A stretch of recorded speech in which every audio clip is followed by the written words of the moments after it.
today we're going to be tackling the kitchen, and first up is our refrigerator. You can see lots of gunky spots on here. I need to clean it out, get rid of everything that's expired, but I'm so excited. I'm going to be going through every single room in our house and a deep cleaning from top to bottom. It's going to be a very detailed cleaning. We're going to be cleaning behind things, under things, on top of things. I'm going to be finding the messiest areas in our house and doing a very thorough cleaning. So these videos are going to be full of motivation. I'll be uploading a new one every single Sunday. So if you're new, consider subscribing. And to keep me motivated, please hit that thumbs up on this video. And I cannot wait to get this series started. Cleaning out the fridge has been on my to-do list for I think like months. It's been a while. So I'm going through every single item in there and checking the expiration dates, making sure anything that is like not good anymore is getting recycled or thrown away. I'm going to be doing a very detailed, deep cleaning. So I will be taking out all the shelves and washing them in our sink with soap and water. It's not even going to be a quick wipe down. It's going to be a full-on scrub bubble bath in our sink. Our refrigerator is about 5 years old, but I'm going to be making it look brand new. So any of my groceries that need to stay cold, I'm actually putting them in a laundry basket and then carrying them all out to our refrigerator in the garage. So we are very lucky to have an extra refrigerator out here. Typically it's for our like hurricane prep. Like this one's way easier to hook up to our generator. But anyway, when it's not hurricane season, it's our like beverage fridge, but it also comes in handy when I'm cleaning out this refrigerator. That way I don't have to worry about our groceries going bad. You could also stick your groceries in a cooler while you clean it out, or if you live up north where it's nice and cold outside, you can just put all your groceries in a basket and put them on your porch where it's cold if it's the winter time. We live in Florida, so putting our groceries outside would mean putting them into like an oven, so I'm grateful for our fridge in the garage.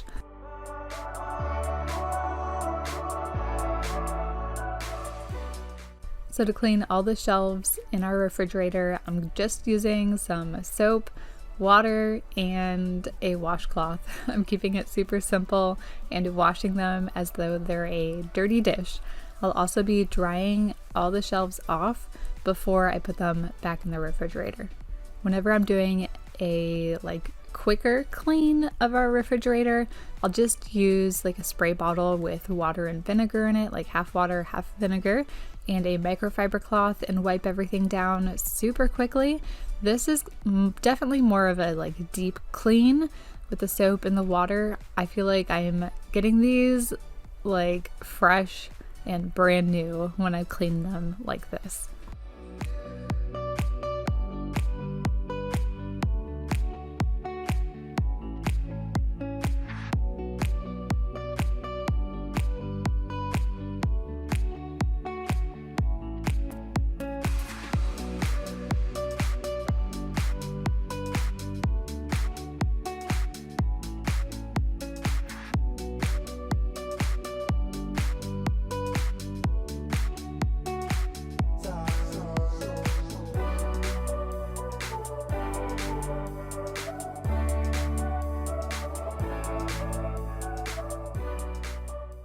I have all the doors cleaned, so now I'm going to move to the shelves. These are the ones that are super gunked up and definitely need to be washed. So most of the time I actually just spray down the shelves and clean them from there. I don't always take them out, but as I was taking them out, I noticed so many more just spills and gunk that I didn't even know was there. So on the bottom here, I think it might have been just like a cola can or something, I'm not positive actually, that spilled right here. It got on all the bottoms of the shelf and in the grooves. So I am washing all of that off and it feels so good. but I would have never known that was there unless I took all the shelves out, and that is what we're doing today. We're just deep cleaning all the areas of our house that we don't normally see and don't get cleaned all the time, but I think they need to be.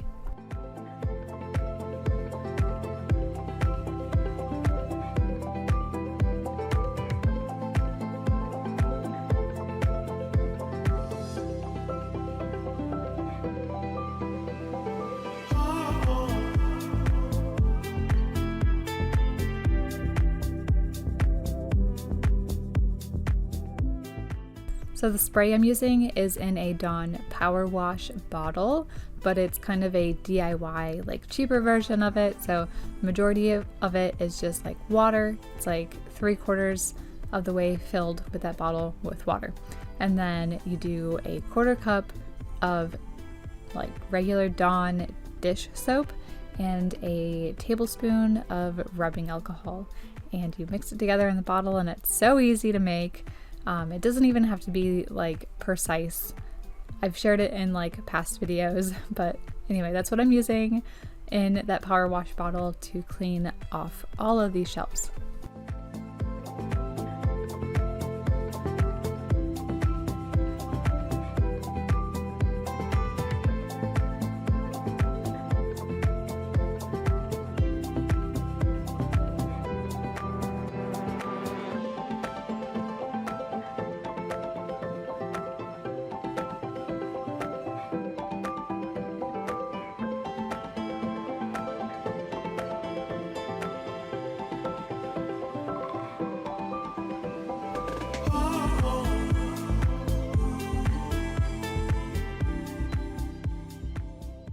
I always have a hard time at cleaning out the drawers in our refrigerator, but they're always the ones that need like cleaning out the most. There's always a ton of different bits and pieces from vegetables and fruit, because that's what I typically leave in our drawers. So cleaning them out can be challenging because they're so big and it's hard to fit in our sink, but they are the ones that need the cleaning out the most. So it feels really good to get them nicely deep cleaned.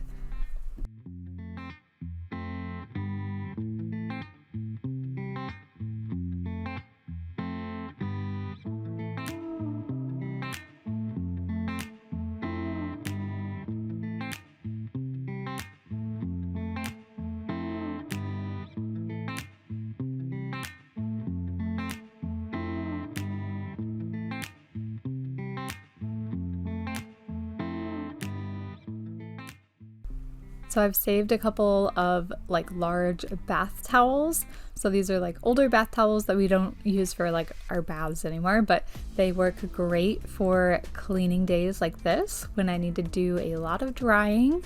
They just cover a lot more surface area than a regular kitchen towel. To clean out the inside of our refrigerator, I'm just going to be using a spray bottle with half water, half vinegar. I'm spraying it all around, and then I'm just going to use a microfiber cloth to clean the entire inside. I'm also going to make sure I get all of the like rubber seals around the entire door of our refrigerator. That can be an area that gets missed a lot when you're cleaning out your fridge.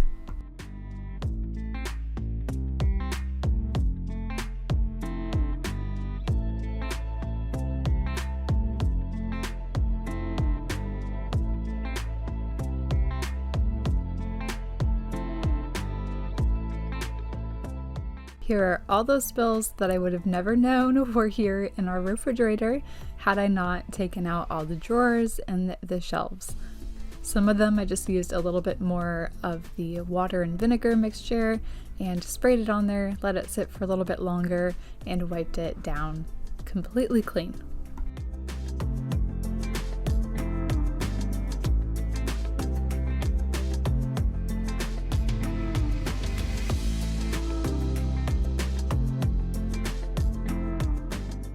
So I'm just using the water and vinegar spray all around the edge of the seal on the door. So that rubber seal, I'm making sure to get completely clean. this area can get missed a lot when you're cleaning out the fridge.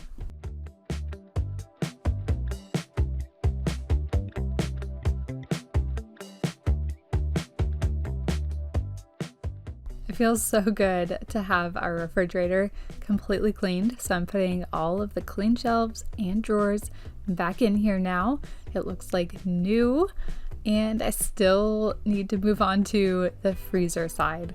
Our freezer is actually just a little bit smaller than the refrigerator side, so it doesn't take quite as long. It's also not nearly as messy as our fridge, but I'm still going to be cleaning it out.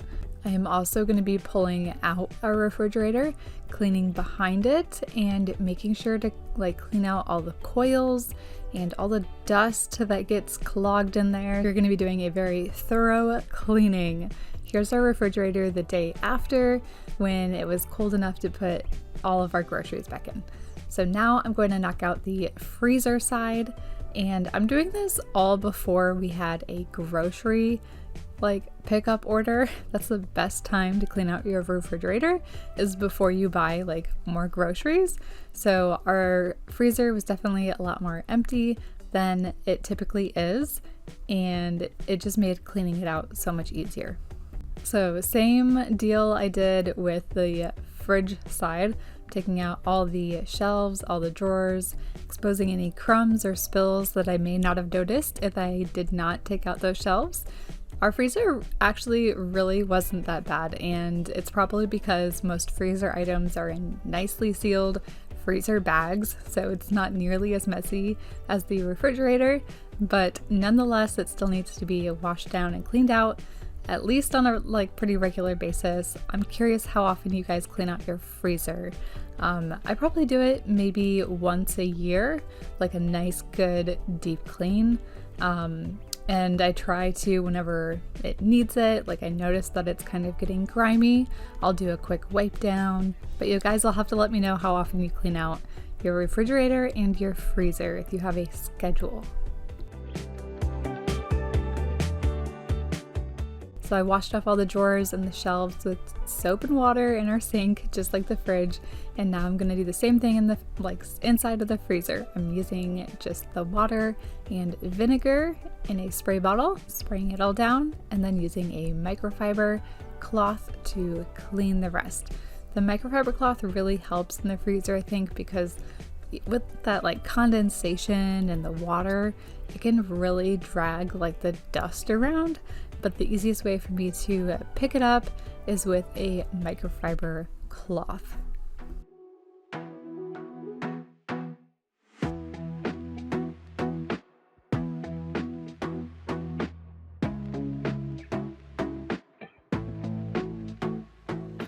So after I dried off all the shelves, I'm putting them back into our freezer. Everything looks sparkling and brand new. It feels so good. And then I'll be able to put all of our freezer things back in here. I'm also making sure to spray and wipe down all of the rubber seals around our freezer door as well.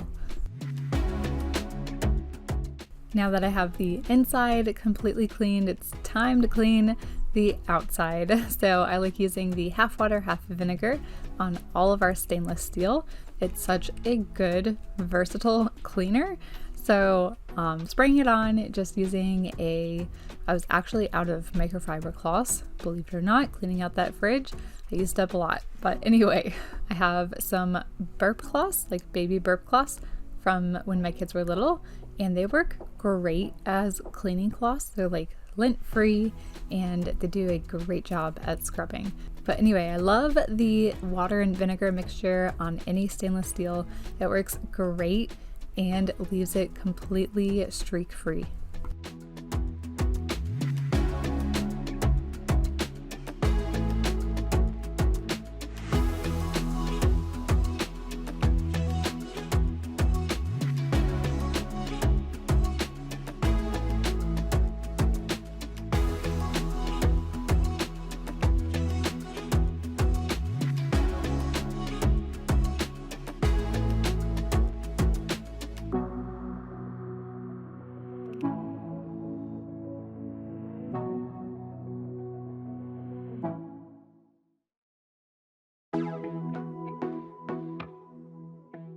The top of our fridge gets so dusty, and any dust in our kitchen ends up getting like, I don't know, kitchen grease on it. So it's not like a quick wipe down of any dusty surfaces. It's always like I need to wipe it down with some like multi-purpose spray and really get it clean. It's always like this sticky, gunky dust. It's really gross. So I'm just using the microfiber cloth to grab as much of that dust as I can. And now I'm taking a water and vinegar spray so that I can get the rest of it.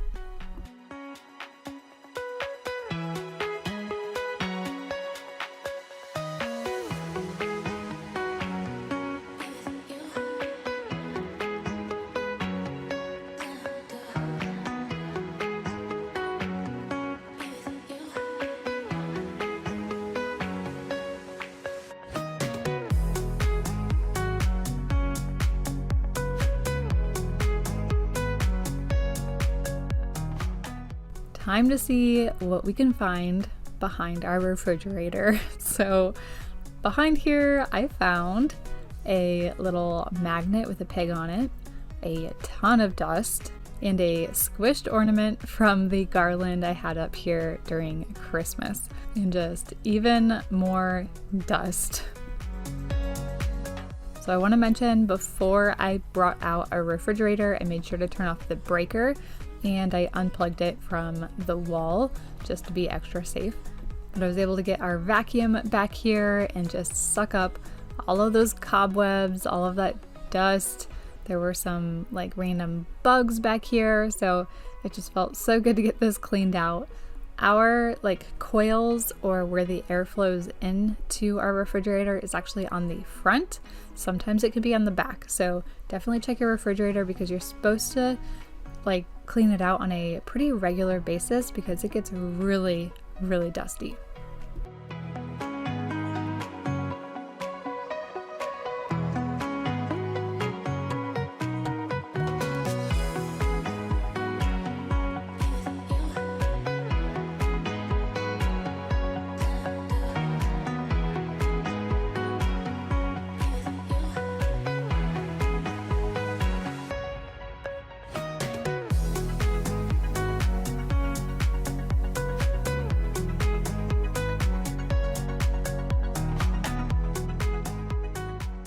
Because it had been 5 years and I had never opened up the back of our refrigerator, I decided to take a quick peek, and it was surprisingly not as dusty as I thought it was going to be. So I did a quick vacuum. I was very careful not to knock at anything because I don't know anything about the inside of a refrigerator, and I went ahead and dusted off the fan in there.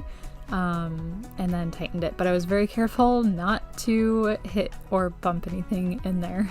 And we are doing a detailed cleaning. So yes, I'm using some multi-purpose spray, cleaning the inside of the cabinet here. Can't typically see it, but it was pretty like gunked up, as well as this trim, which was super dusty. So it felt really good to get all of this cleaned up. And even though you can't see it, I feel like a lot of this dust can still get recirculated around your house. The refrigerator can also just suck it in, and when it gets stuck on those coils, it doesn't work as efficiently. So cleaning all of this out, even though we don't see it, I think is very beneficial. And because I'm working my way from top to bottom, I'm gonna go ahead and vacuum up all the crumbs, dust, and dirt that are left here.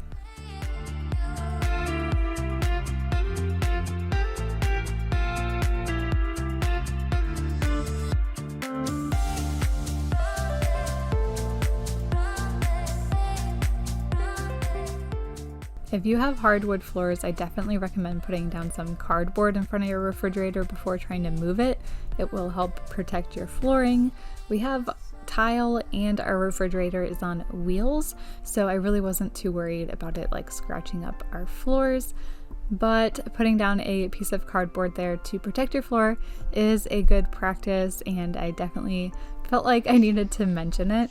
So the coils for our refrigerator are actually under the front here. You can actually take off the plastic bit that goes and covers this, and these get super dusty and you need to clean them out on a very regular basis. That way your fridge works as efficiently as possible. So I'm just using my vacuum to suck it all out.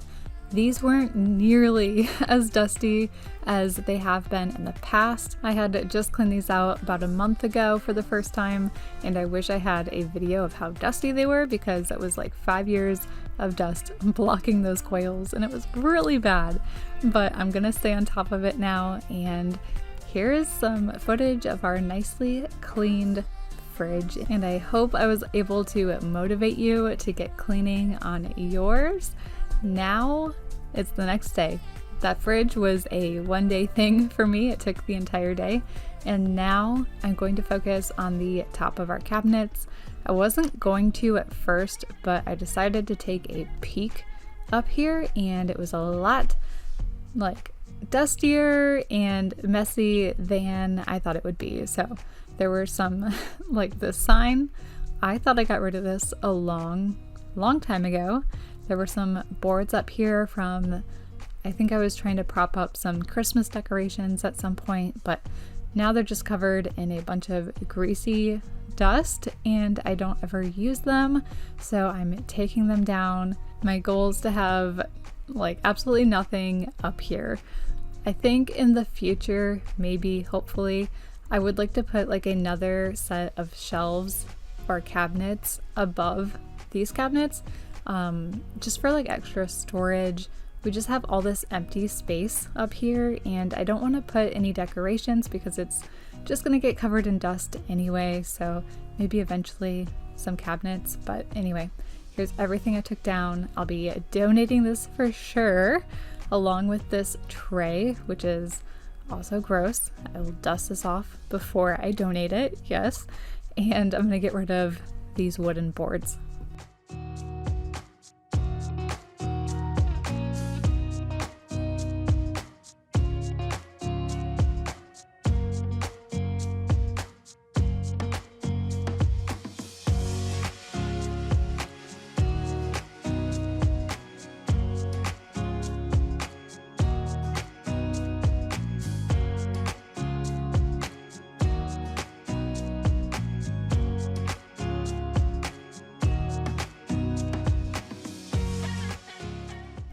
I am not good with heights, so this was kind of hard for me, but I really wanted to get this cleaned off because it was probably the dirtiest I've ever seen it. It's been a while since I've cleaned it up here.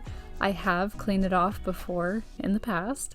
It always like becomes this like greasy dust. Like it's super hard to dust off. It's not like a easy quick wipe. So I'm trying to get up as much dust as possible, and then I'm going to use my multi-purpose spray to wipe down the rest. I think I used like 4 different microfiber cloths up here on these cabinets, but man, did it need it. You'll also notice these like little hooks here. Those I keep on year round up here because I use like a Christmas garland, and that's what I use to hook the garland on, and it stays up very nicely with those command hooks. So those I'm going to keep there.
It took a little while, but I was able to completely rid the dust and the grease from these cabinets, and it is all shown on these microfiber cloths. They've never been this dirty.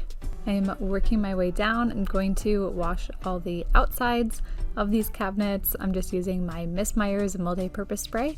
I have the lemon scented one. I always buy it in the concentrate, and it does like 100 refills or something. It's crazy. I like have it for like half a year before I have to buy like another bottle. So I can't recommend it enough. It works so well. But anyway, I'm using a microfiber cloth to wipe down all the cabinets as well. I've recently gone through all of the cabinets in here and completely cleaned them out, decluttered them. So I will make sure to link the most recent video, because I've done multiple, of our kitchen clean out and declutter. So if you want like more of that kind of cleaning out for spring, I will make sure it is linked in the comments so that you can find that very easily.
I'm just working my way from top to bottom. So next up is going to be our microwave. It's definitely not the worst, but it's not its best. So I'm just using our multi-purpose spray on the outside. I also like to just use like the water and vinegar mix, but this is just what I had and it also works great. I'm also going to be cleaning the inside. I'm going to take out the glass tray in here and just use soap and water to clean that. But on the inside, I'm using the water and vinegar and wiping it down super quickly. And again, it's definitely not the worst that it's like been in the past. And typically I'd have to do a lot more scrubbing than this, but that's one of the benefits of cleaning your microwave on a consistent basis, is that it doesn't take nearly as long to clean.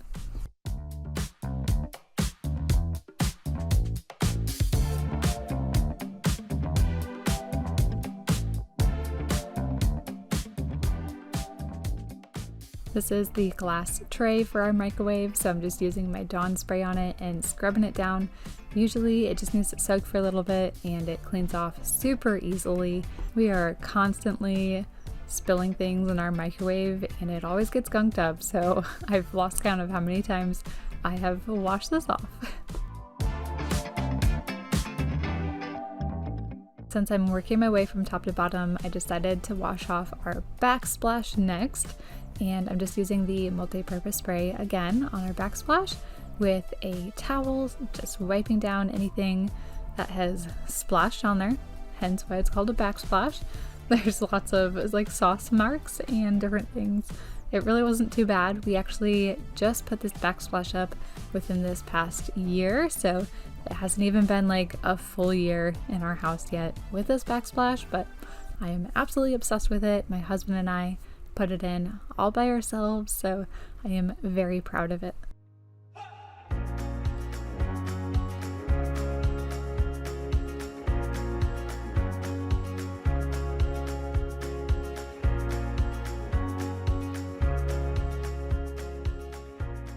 I'm going to be focusing on our stove now. So there's always grease marks on the top, there's always burnt on areas on the burners, and the oven is always at the top of my spring cleaning list. So I'm going to show you my favorite way to clean it out.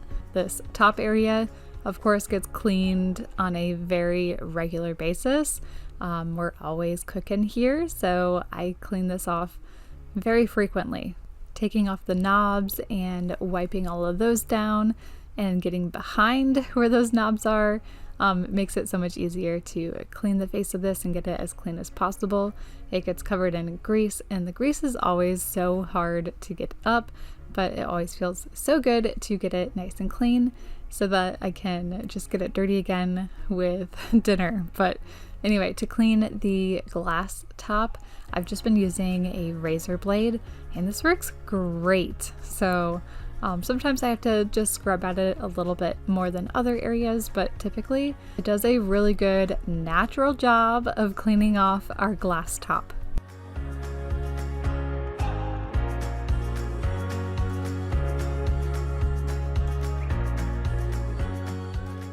I am all about using natural products to clean inside of our oven, so I'm just using the half water, half vinegar mixture that I use on a very regular basis, and then I'm using a razor blade to just scrape all of that caked on grease off of our oven door here. It's at a slight angle, so it does a really good job of just catching that grease without scraping up the glass. I have used oven cleaners in the past, and oh my goodness, the fumes those give off are awful. They always linger, and I'm not a fan. So just the water and the vinegar and this razor blade work great, and there's no heavy chemical smell.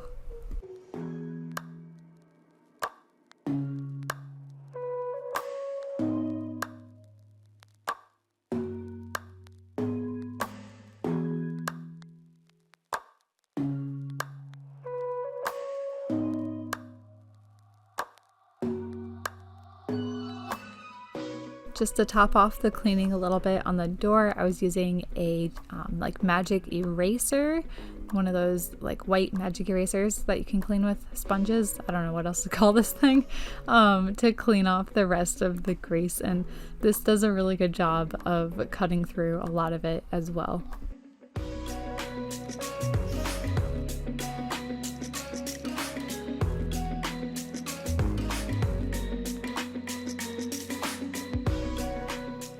So if you didn't know, there's these little latches here that you can just take off on your door, and then it completely comes off, which makes it so much easier to clean the inside of your oven. I'm going to use a watered down pumice stone to clean the inside. This is the easiest way to clean the inside of a oven that I have found.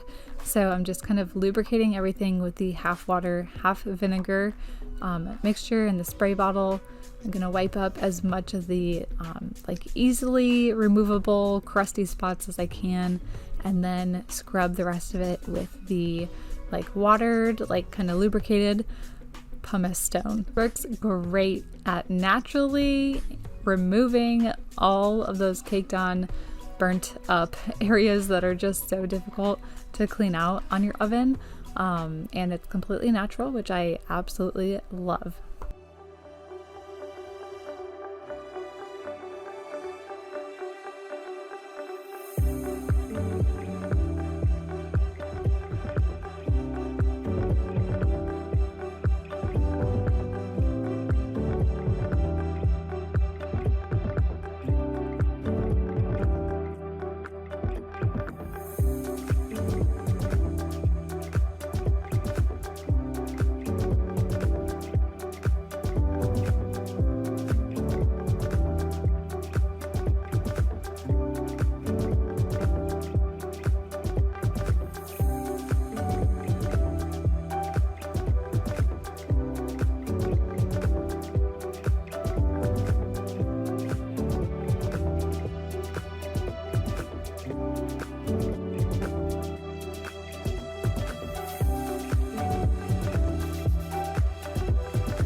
Once I was happy with as clean as I could get our oven, I went ahead and put back on our oven door, and it's as easy as putting the pieces back in the hole and then putting that clip right back on it. I'm going to be pulling out our oven in a little bit so that I can clean the sides and behind it and underneath it. It was a lot dirtier than I anticipated, but first I'm just wiping it down with the water and vinegar and cleaning the front.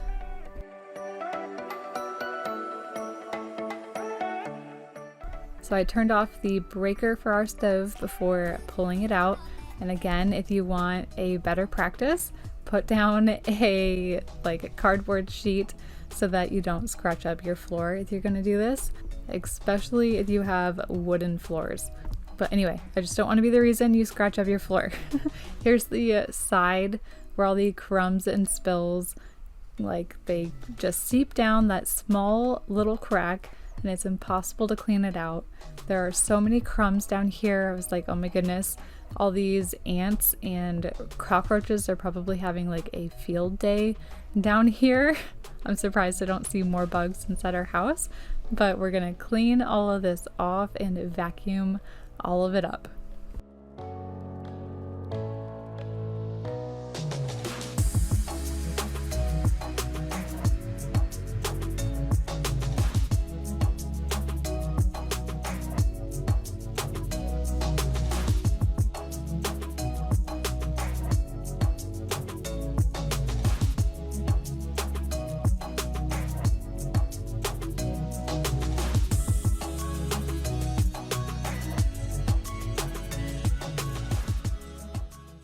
I'm really surprised none of this really smelled over here, because I'm pretty sure some of these drips are from when we're cracking eggs on the counter and then pulling it over to the pan. Some of it always kind of drips down sometimes. So washing all of that off, it's so gross and it feels so good to clean it out.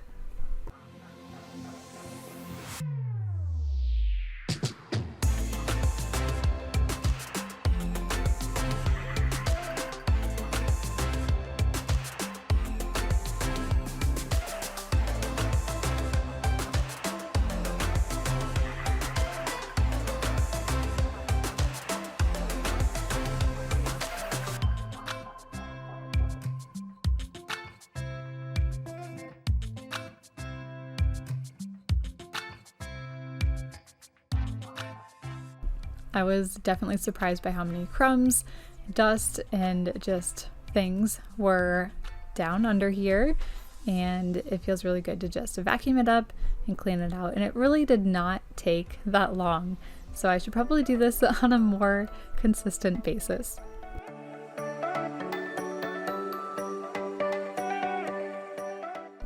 Now that this is sparkly clean, it looks like new, I'm gonna push the stove back where it belongs. I love having clean cabinets. They're like the staple in your kitchen. So if they're clean, your kitchen is gonna feel so much cleaner. So typically I just use my multi-purpose spray and then a microfiber cloth. But after cleaning off the oven and the top of the cabinets and the refrigerator, I was clean out of them. I needed to wash all of my microfiber cloths, so I'm just using a regular rag to wash off the bottom of my cabinets here. But I love having clean cabinets.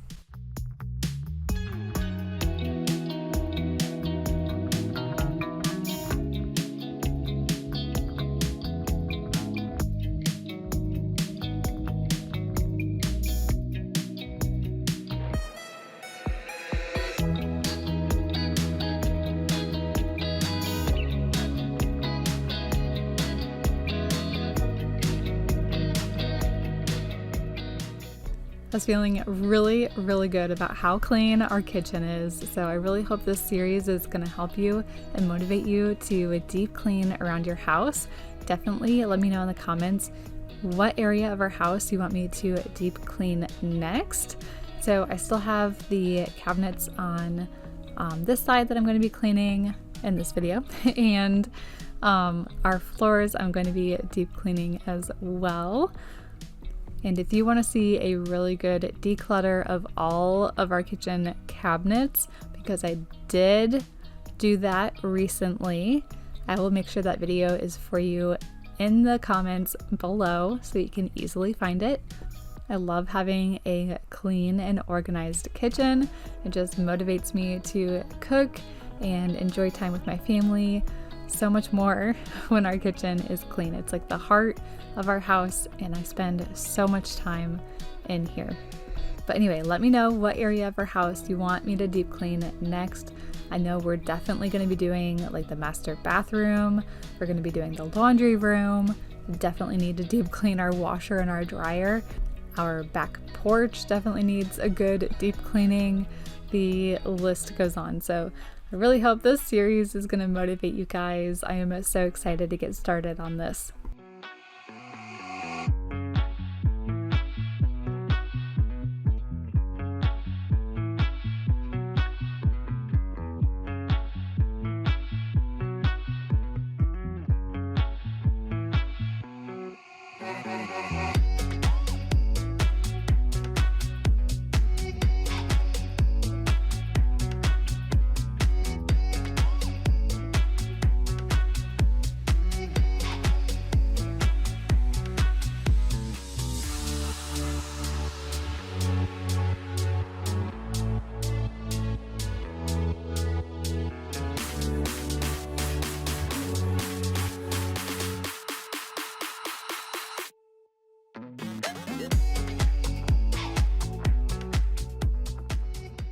To clean our floors, I'm going to be using the hard floor sanitizing solution inside my BISSELL Crosswave. I love this vacuum mop. It does such a great job at cleaning our floors. I try to get as much cleaning as I can done as quickly as I can, so this really saves me like a lot of time. And I've partnered with BISSELL in the past. This video is not a partner, but I'm still grateful that they were able to send me this and I was able to share it with you guys. They still send me links for sales on their vacuum that I can share with you guys. So if I have one, I will make sure it is in the description.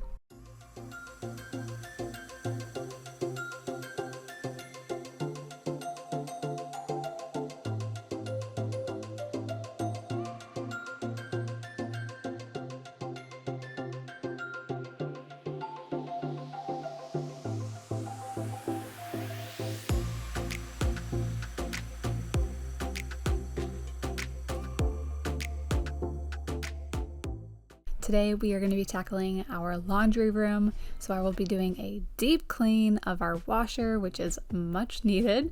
Show you guys how I like to do that. And I will also be cleaning out the vent in our dryer. So first, I just wanted to do a quick tidy. I also needed to kind of declutter my like hooks and everything here. I had a few purses that I no longer use, and I just went through everything, reorganized it, and got rid of anything I didn't need. If you've been watching this series, definitely leave a comment letting me know if I have taught you anything or motivated you to start deep cleaning your own home. And before we get super into deep cleaning our laundry room, I hope you hit that thumbs up for me. It really helps my channel. So I'm done decluttering and just reorganizing all those little hooks. Now I want to focus on our washer, but I need to get our steam cleaner warmed up. It takes a good 15 minutes for it to warm up, so I'm going to go ahead and just go through all of our cabinets. I'm going to wipe down any of the shelves that really need it, and I'm just going to do a quick declutter. I've decluttered these very, very recently, so it is not bad at all. So it only took me like 5 minutes to really go through each of these cabinets and get rid of anything that I no longer need. That is the beauty of cleaning out a space on a consistent or like regular basis. Each time you do it, it gets easier and easier. The most popular series on my channel is my first ever decluttering series. I went through every single room, nook and cranny, closet, cabinet, everything. I touched every single item in our house, decluttered everything that we do not use or do not need. So if you guys need that decluttering motivation, I will make sure that link is in the description for you for that video. It's incredibly motivating.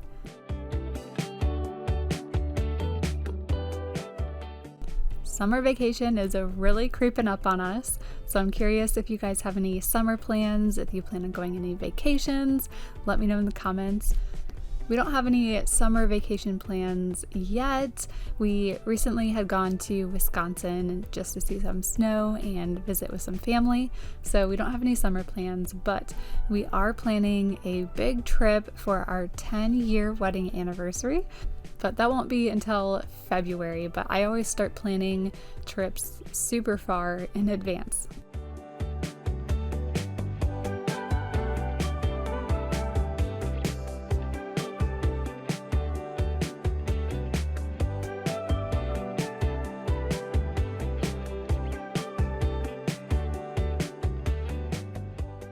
So eventually, to get rid of all this clutter on the shelf, I want to continue on these cabinets, and I'll probably continue this shelf as well just to give some added storage.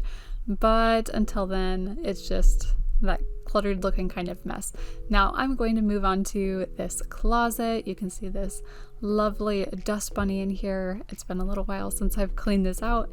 There were a few things in here I really just needed to get rid of, but overall it just needed a good tidying and straightening. So I'm just taking it shelf by shelf. So I was using this bin to hold our garbage bags, but when the garbage bags are new, they're too big for this bin and they don't fit. So it hasn't been working out quite as well as I had initially planned. So instead of putting the garbage bags in there, I decided to put all of our scrub brushes and sponges, and that seemed to work out a lot better. And then you'll see the garbage bags in a little bit, but sometimes just the box they come in is going to be better than anything you can reorganize them into.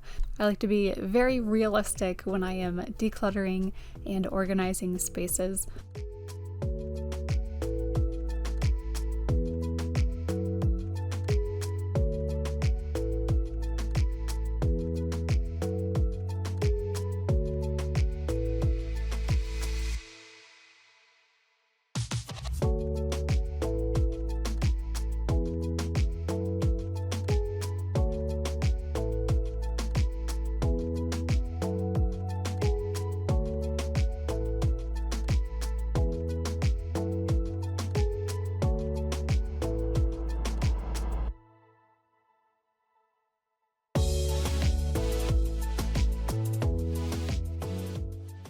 I'm just using a damp microfiber cloth to kind of mop the area in here because there were a few spills, and I also dusted off the molding. So here we are, a nicely cleaned out closet.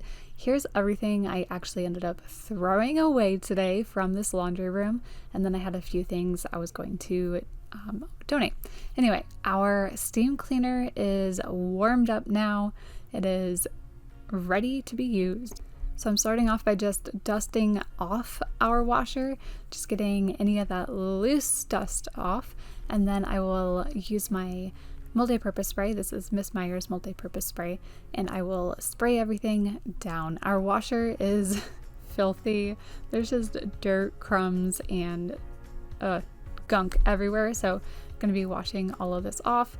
So I always start by kind of wiping everything down with my microfiber cloth, and then I realized these buttons actually come off just like they do on a stove. They just pull right out and you can clean underneath them so much easier, and then they just pop right back on. Anyway, after I'm done wiping off what I can with the microfiber cloth, I find it so much easier to use the steam cleaner on all those nooks and crannies in a washer that you can't normally get to. So there's a smaller steam shot by BISSELL that I see a lot of other YouTubers that like to use. It's a little handheld steam cleaner, so it's not as big as the one I'm using. My husband actually got the one I'm using a while ago for detailing his car, so we've had it for a while. And it works fantastic. So if you want to go with this one, and it is a little bit more expensive, but it's almost like industrial grade, and it works fantastic. But I will make sure both of them are linked. The one that's smaller, more affordable, and this one as well.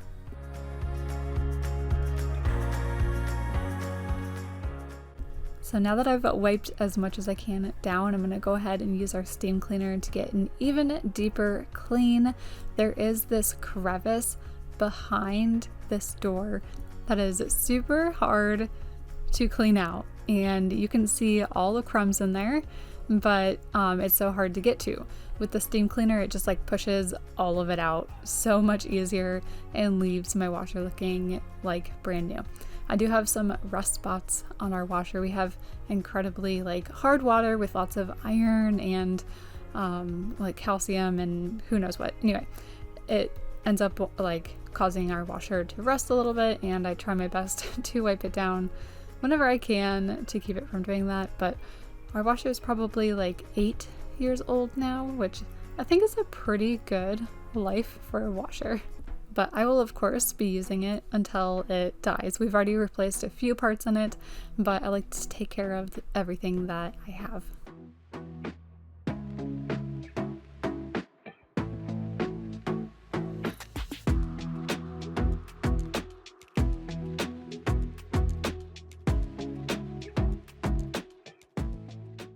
I feel like we need to, as a group, collectively start emailing washer and dryer companies that we need easier ways to clean our washers and our dryers. So the bit here in the middle, this agitator, is so difficult to clean. I wish there were an easier way to take it off completely so I could just bring it to our sink and really scrub it down, but it's incredibly difficult to take apart. We have taken it apart before because we had to switch out the bottom part, but it was so hard to do. I'm never gonna do it again because I don't think I was even able to take it off. It was my husband that had to, because it was just really, like, you had to be really strong. Anyway, the dryer as well, like the dryer lint area, I'll be cleaning it out later. But if they can make that just a little easier to get to so we can clean it out, especially since you're supposed to clean it out a good, like every 6 months or so, if not more, because if you use your dryer more often, it's going to fill up with lint a lot faster. But instead, there's 1.5 million screws that you have to undo in order to get to the area, or you can use like a specialized vacuum tool like I do to get down in there. Anyway, I know there's theories on them making it that difficult so that you have to buy a new washer and dryer sooner, but anyway, I've gotten our agitator cleaned. I'm going to be cleaning the inside now, so I'm going to be putting it on a large load on a hot setting, also on heavy, and then my washer has a few different options for soaking or a deep fill that I'm going to turn off, and I'm going to fill it with about 4 cups of vinegar, and it's going to basically clean itself. Time to move on to our dryer. So I'm just dusting it off really quickly, and then I'll use my multi-purpose spray again, that Miss Meyer's multi-purpose spray, and wipe it down completely. You can buy like little covers like I have for your dryer. I actually made mine out of, like, the inside is a towel, and then I had some like fabric from curtains that I had a long time ago, and I sewed it into a cover for our dryer. So it really protects like the top of our dryer and keeps it nice, because I'm constantly piling things on top of it. So the next area that I really need to clean out, I think it's been at least 6 months, but I need to clean out all the lint that has been trapped inside our dryer. So this needs to be cleaned out. I think most manufacturers recommend at least every 6 months, if not more often. And then there's always a duct that either goes to your roof or the side of your house for your dryer that needs to get cleaned out at least every year. You can do it yourself, or you can always hire somebody else to do it. I've always done it myself. It's not too difficult, but I don't do it today, but I will make sure there's a video linked in the description if you ever want to learn how to do it.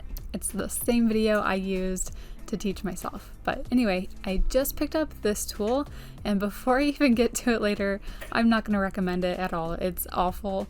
I went right back to my usual piece here, it just hooks up to my vacuum, and I have to make sure it's on the least amount of suction, otherwise it collapses the hose and then it doesn't work. I also have to make sure on my vacuum that I have it on the 3 holes to vent, and then it works nicely. So it's a really weird angle here, but it's the only way I could show you guys the inside of the vent as I'm sucking everything out. But you can see a lot of the lint and dust that has built up down there. I'll even change the camera here a little bit so you can really see on the other side as well. There's even more deeper down that I just could not show with the video. It's too awkward of an angle, but I will show you in the end how much lint came out of this dryer. I had started with a completely empty container for my vacuum, so I will dump that out and show you guys how much I got out of here. So this piece really just made a mess. The dust was flying everywhere whenever I pulled it out. It did help with loosening some of the dusty areas that weren't coming up very easily with the vacuum. So I basically just used this to loosen up and clean out some of the areas, and then I just took the vacuum back and sucked it all up.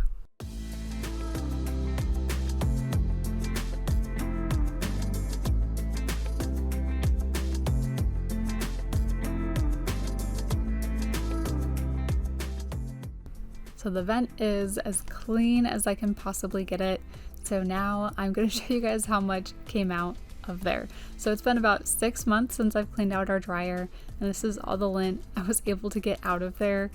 Our dryer, I'm sure, is going to work so much better now, and it also becomes like a fire hazard. Like if you don't clean out your vent on your dryer, it can catch fire.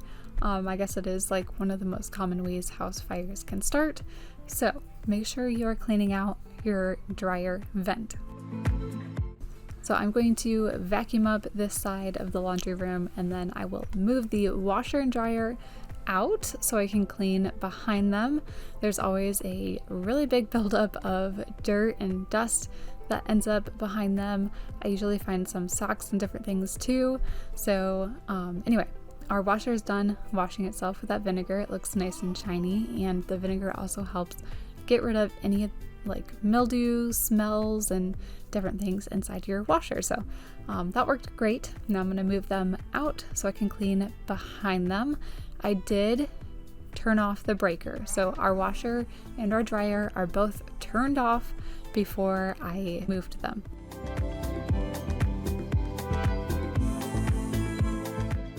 So I did not find any socks or anything this time around, but there was a lot of dirt and dust, so I'm vacuuming all of that up.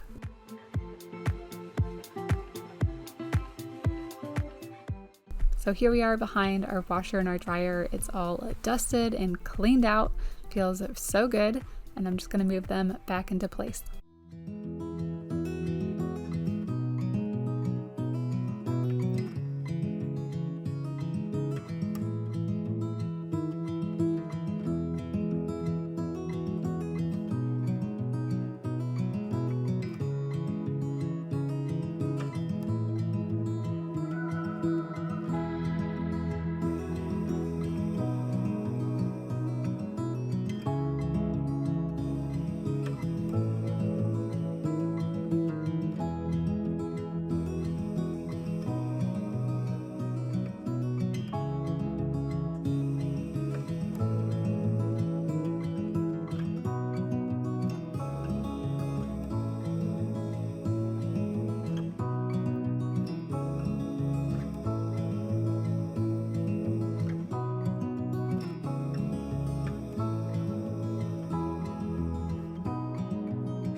Today I'm moving on to part 3 of my whole house deep cleaning series. We are going to be tackling our master bathroom today. We're going to be cleaning top to bottom, every single nook and cranny in here. There's not going to be any dust left in this bathroom by the time we are finished. I'm also going to be cleaning up a ton of hard water stains and different things around our master bathroom that really need a good deep cleaning. So if you are ready for this, hit that thumbs up for me, comment below, let me know you're watching. I'm starting by just doing a general cleanup of our master bathroom.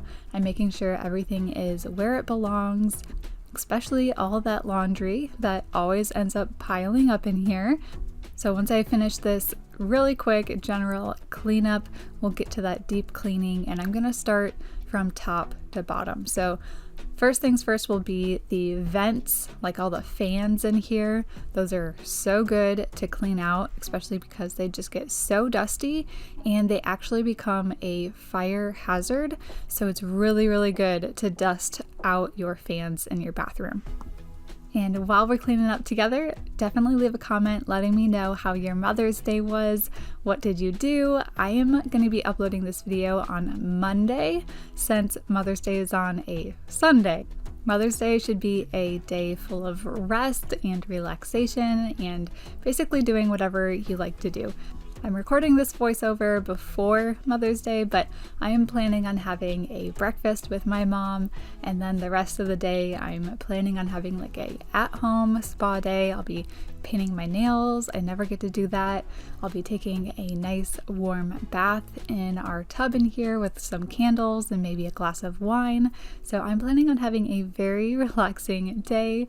My husband's going to take the kids out of the house for a while, so I'll have a nice, much needed break.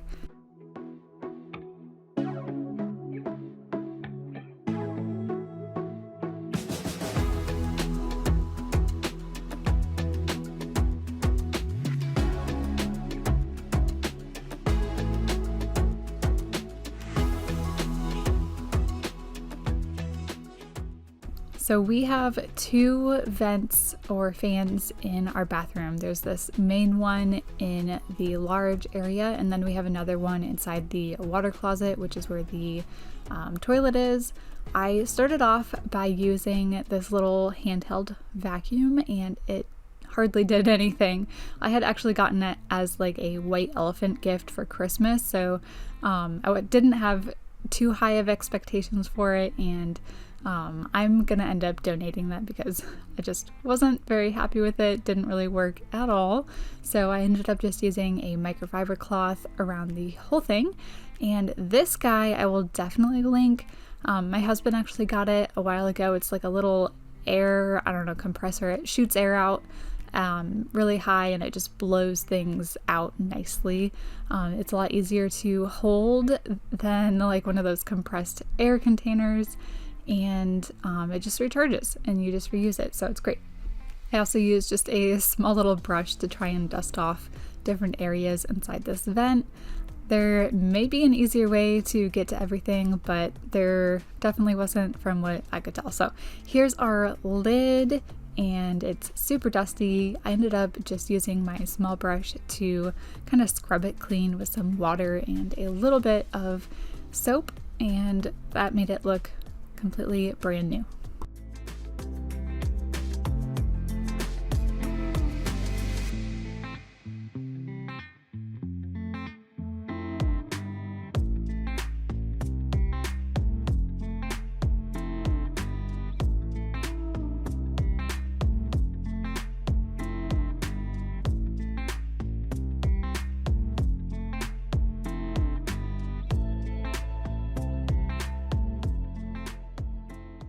All that buildup on here is completely gone. It is good as new, so I'm going to put it back up on our ceiling, and then I'll be able to move on to the one in our like the water closet area with the toilet. So here is our glorious water closet. The vent fan and light is up here, and if you want to clean it off super quickly like I did here, just drop it on the floor and all the dust will fall off that vent. So unfortunately, yes, it all went over the toilet, and luckily this is why we're cleaning from top to bottom. I did do just a quick wipe off of all those big chunks just so that I wasn't stepping in them and getting them all over my clothes. But I did the same thing with this vent hood as like the other one. I just washed it off with some soap and water. This one I actually put a screen on a while ago. I just glued it on with like some hot glue.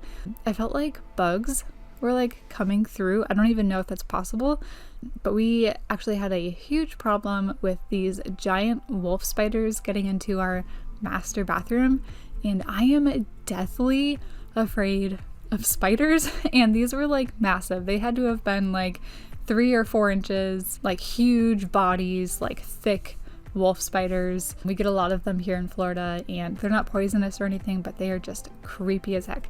So anyway, I put a screen on that one because I felt like it may be coming through there, but it could be something completely different. But it was worth a try. I haven't seen anyone like more since I put the screen on, so knock on wood. Hopefully that helped. But anyway, cleaning this up, making it look good as new, and we will be moving down from here.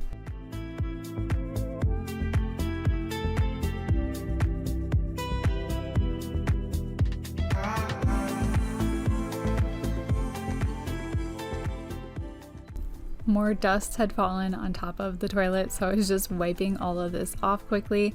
We will be doing a deep clean of this toilet later anyway, but those fans were just so dusty. I had put all our bath mats in the washer earlier, so now it is time to switch it from the wash and put them into our dryer. And I will be starting a wash full of all of the towels that I pulled from the bathroom earlier. I had a whole pile of them, so I'm getting them all started now.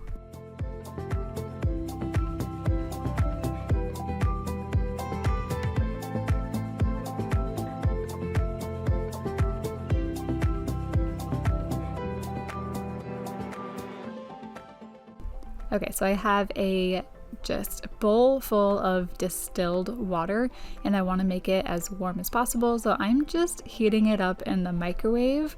I know you can like put it on the stove and heat it up that way, but I didn't want to have to like stand there and watch it, so I just stuck it in the microwave, and it made the water nice and warm so that I could use it to wash our walls. So I'm just using a like O-cedar mop, and I'm wringing it out as much as I can. I just want it to be like nice and damp, and then I will be using it to wash our walls. So I have actually never washed our walls before, but let me tell you, it really just made our bathroom feel so much cleaner. I felt like all the dust on our walls was getting picked up with this, and all those like particles that may, fly out from the toilet. So I am getting all of that with the mop, just some warm water, and just making our walls as clean as the rest of our bathroom. I feel like walls get neglected a lot when it comes to cleaning. I know I've always neglected it because I've never washed our walls, and we have lived here for 8 years. Our walls here in Florida have like this texturing to them too, so I feel like that texture really holds on to dust and different things, so it felt so good to wipe it all down.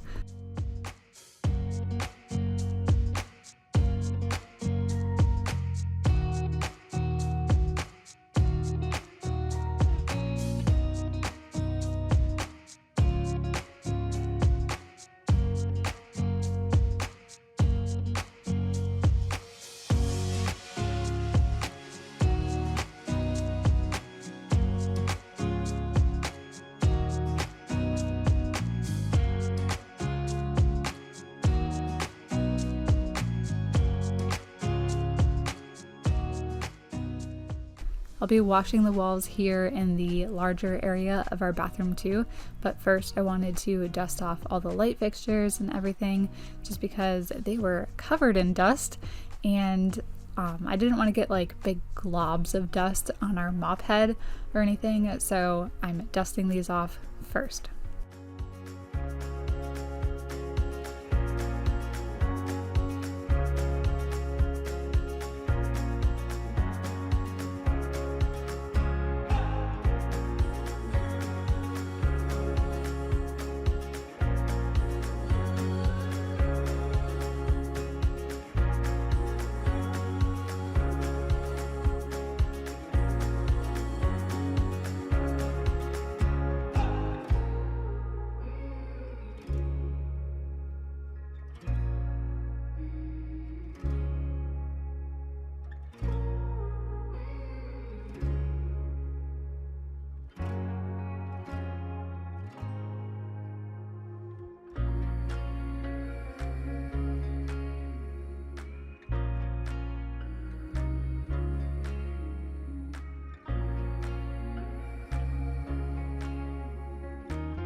So I am actually going to be taking down all these frames and our clock here. I'm going to dust them off, wipe them off. I actually end up using like a multi-purpose spray on them to really get all that gunk off of them. And then I will be washing the wall over here as well. We are getting every single nook and cranny in this master bathroom. You will not find one speck of dust in here when we are finished.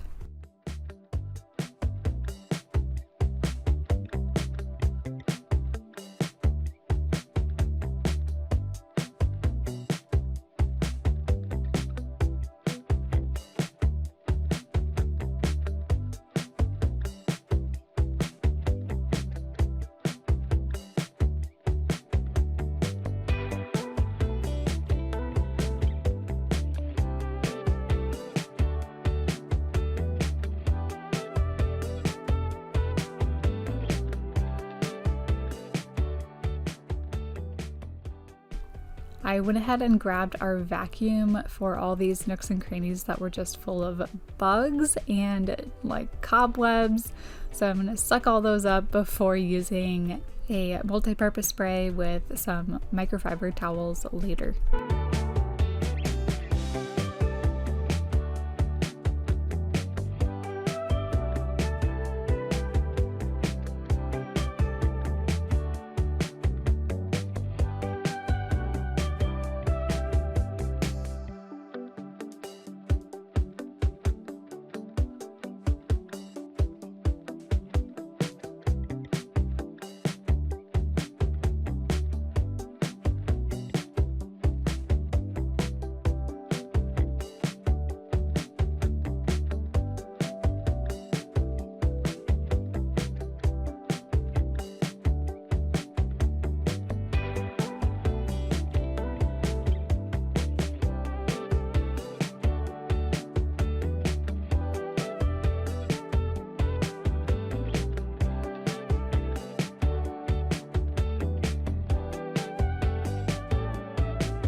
We actually have 2 pocket doors, and I made sure to close them so that I could really scrub them down. I was not going to forget these areas, even though they get tucked away very easily, but I also made sure to get both sides of those doors. So we live in Florida, and anytime we collect a few shells from the beach, we put them in here. So to keep them from getting dusty, I've actually been using some like plastic wrap to cover the top of it, and it's been working great at keeping dust out, but it's not very aesthetically pleasing. So I've actually been trying to brainstorm some new ideas for a top with it. Or I'm just gonna have to go ahead and get a new glass container that has a lid. Now that I have the walls completely washed, I'm gonna be using my mixture of half water, half vinegar to clean our mirrors. So I'm just using a microfiber cloth to dust off the mirrors first, and then I'm going to spritz some of that water and vinegar onto our mirror, and then use a cloth, like a lint-free cloth, to wipe them completely down. So I like using the water and vinegar because, one, it works great.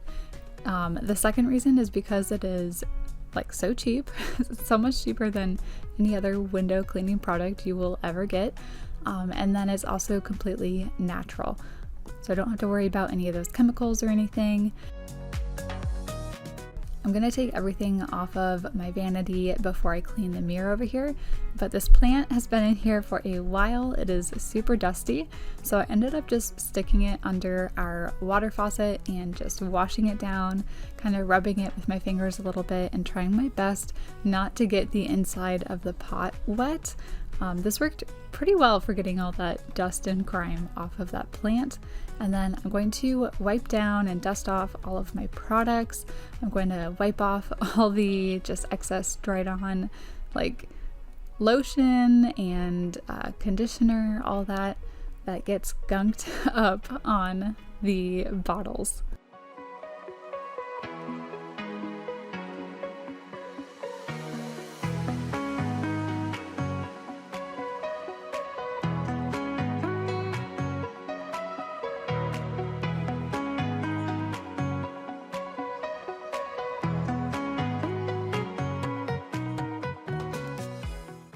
I use this tray to hold all of my products that I keep on the counter, and the only products I leave on this tray are ones that I use on a daily basis. So I was finding that I was having a hard time putting away things on our counter if I use them every single day. So to make it just seem like they had their own like spot on the counter and it just makes it look more organized, I got this tray to use to hold it all. And now it's all wiped down and fresh and it feels so good. I am doing the same thing I did on the other mirror. I'm just using a microfiber cloth to completely dust it off first. That way I'm not wiping around a whole bunch of dust with a wet cloth, because you all know, I'm sure, dust is very hard to get off once it's wet. So I'm just dusting it off first before using my half water, half vinegar to spritz on our mirror, and then wiping it down with a lint-free cloth.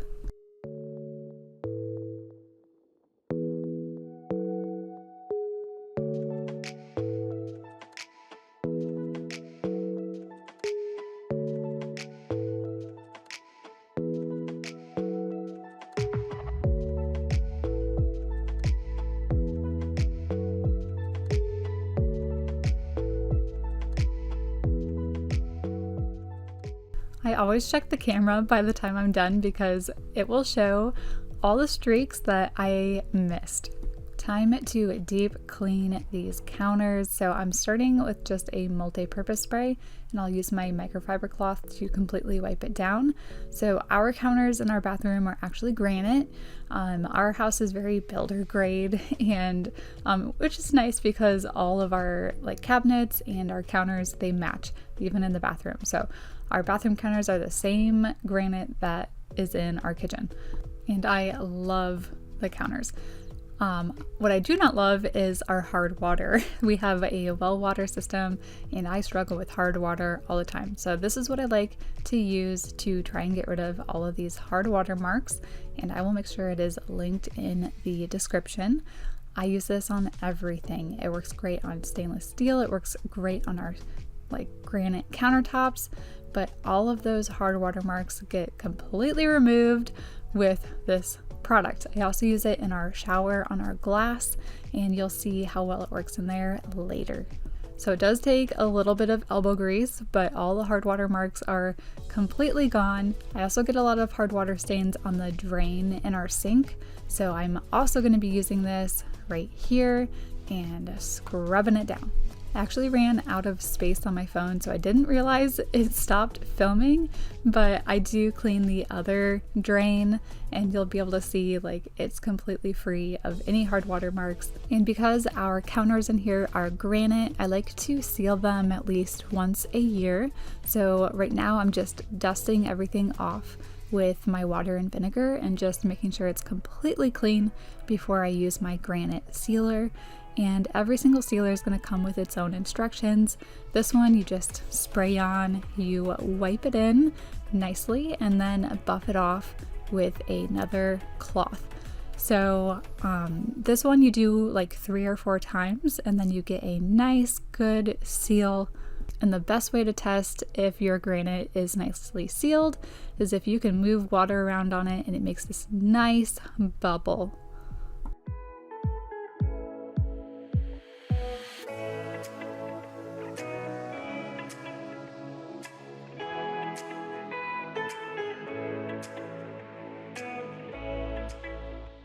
I'm going to be doing the same thing to my husband's vanity as I did with mine. I'm going to start by just wiping everything down, making sure I get all those beard hair clippings and dust off the vanity, and then I'll be able to clean out the sink. I'm going to show you guys that same trick with my hard water stain remover. I'll be using that right here in his sink as well. I get lots of hard water stains on that drain area, so after I completely clean it out, I will use my hard water stain remover, scrub at it for a little bit, and it will look just like new.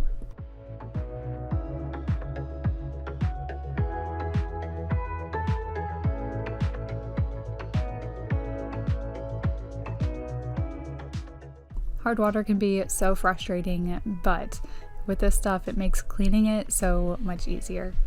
And now I will be sealing the granite on this side, so now I'm just dusting it off, making sure it is spick and span and super clean before I seal the whole thing. And with my sealer, I went ahead and repeated this process 3 times to get a really good seal on this granite. It also leaves it super shiny, and it just looks so much cleaner, and it makes it even easier to clean on a daily basis.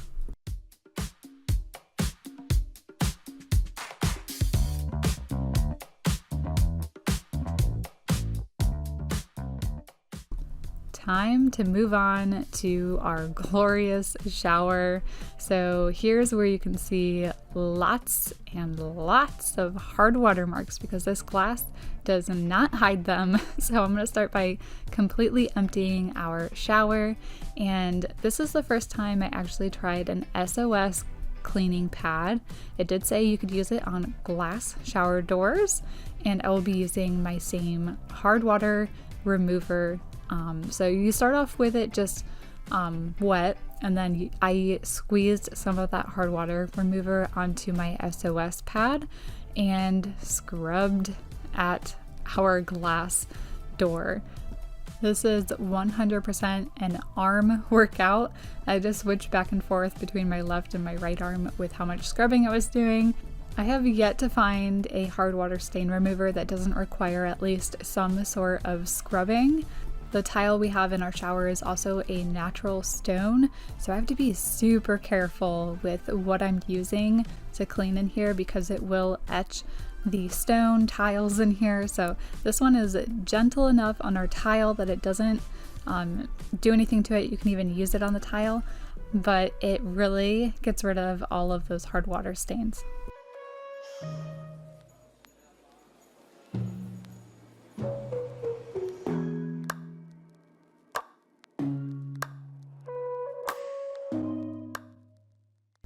I have to do both sides of our shower door because when our shower door opens, it kind of goes into the water being sprayed by our shower. So both sides of our shower door end up getting hard water on them. So I'm scrubbing the outside as well, just to make this crystal clear.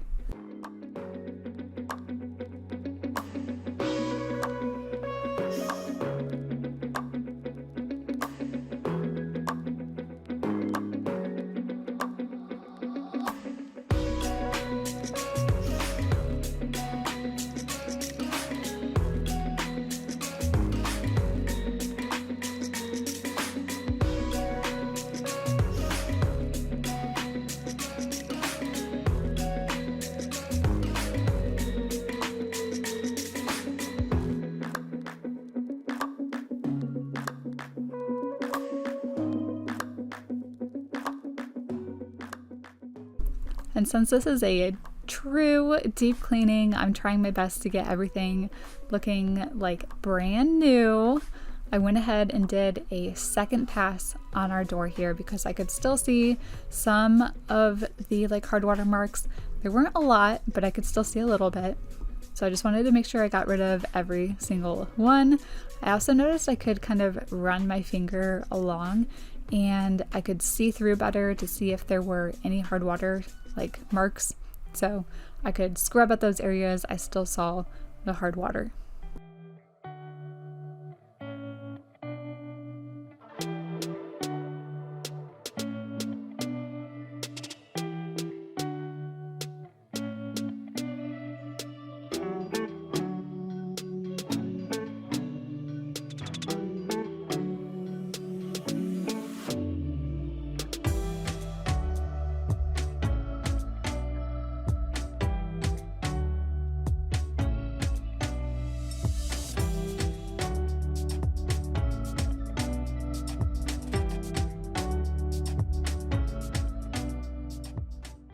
It's always so satisfying after rinsing all the product off, and I'm just left with a crystal clear piece of glass.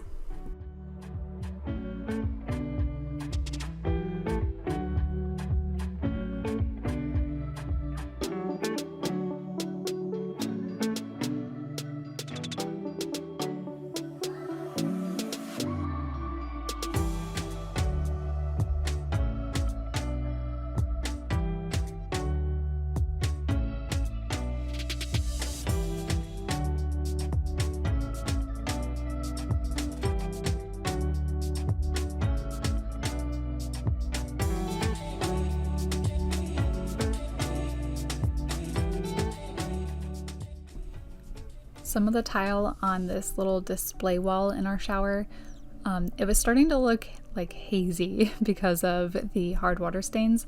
So I'm using the same like hard water stain remover with my SOS pad, and I am just scrubbing the tile in here, and it really like revived it. It made it shine again, and it got rid of all of that haze from the hard water.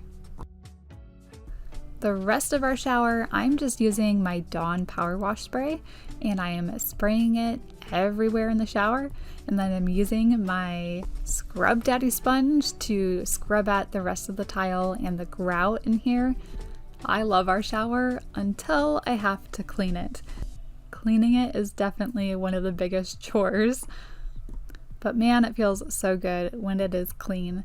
I do shower like every single day. I'm like one of those people that has to have a shower before I go to bed. I just feel way too greasy, like my hair does, if I don't take a shower every day. So this shower gets a lot of use, and I should probably clean it a lot more often than I do.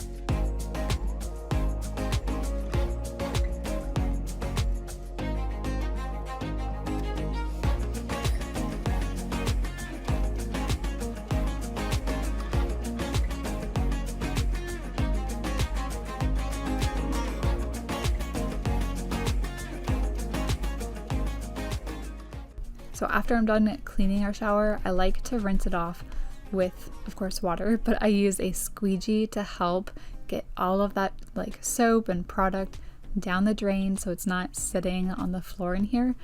I keep the squeegee inside our shower, that way I can squeegee down the doors whenever I'm done with the shower. That doesn't always happen, but that's what the squeegee's in here for.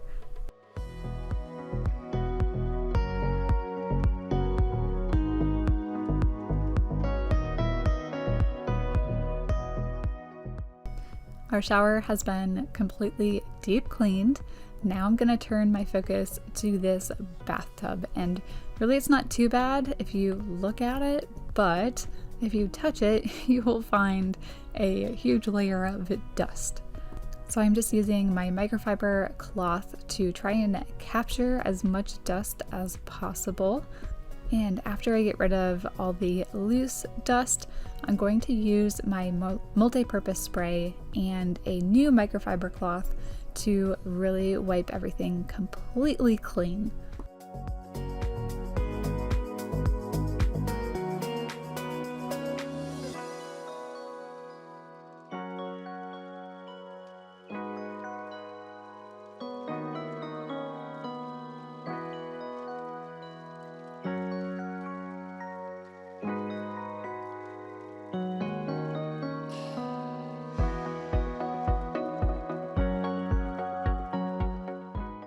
To clean the inside of the tub, I'm just getting it a little bit wet, kind of rinsing off any dust I can with one of my cups.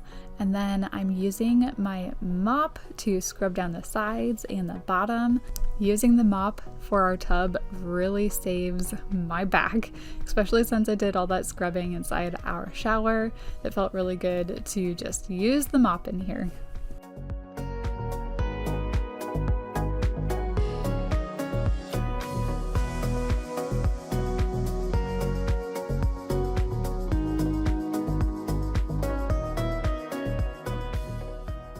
To clean our cabinets, I'm using my Miss Meyer's multi-purpose spray with a microfiber cloth, and I'm just wiping them down.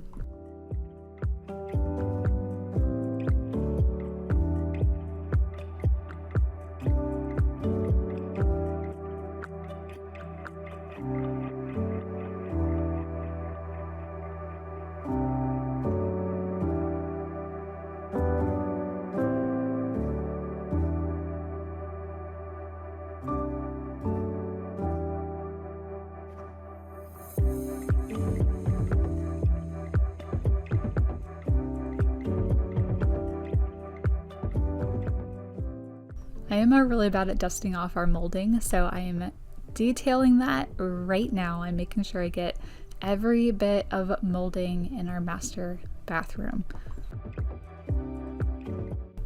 Time to clean this toilet, so I'm just doing a quick dust off first.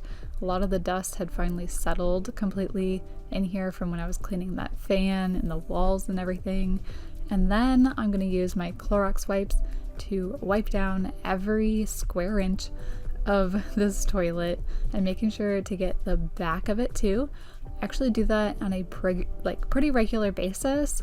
That way all the dust and the grime doesn't build up back there. So if you just do a quick wipe back there every week when you clean your toilet, it will just stay clean, and it's so much easier than cleaning it once it gets super grimy and dirty and disgusting.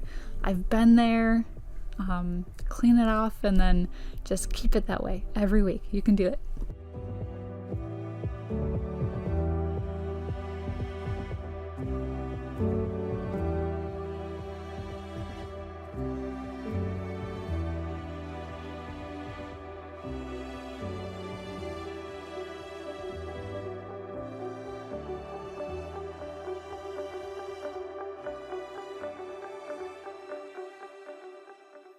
We are making our way down in our bathroom. So now I'm gonna do a quick vacuum and get all the dust and hair and different things that are on our bathroom floor before I do a deep mop in here.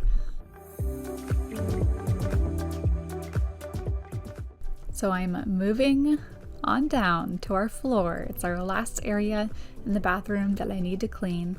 Sometimes I go between using our cedar mop, which I'm using now, and other times I'll use our vacuum mop.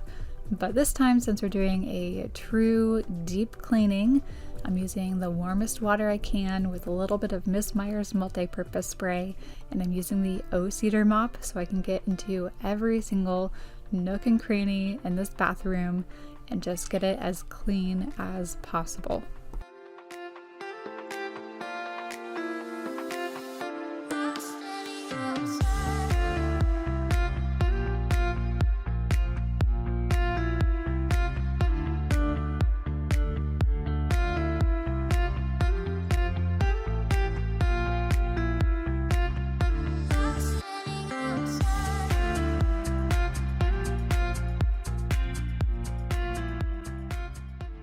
So when I'm mopping with the cedar mop, I like to use a lot of water at first, and then that really soaks the floor and loosens any dirt. And then I will mop it all up and rinse it out. I'll use that spinning feature on the cedar mop to completely wring it out.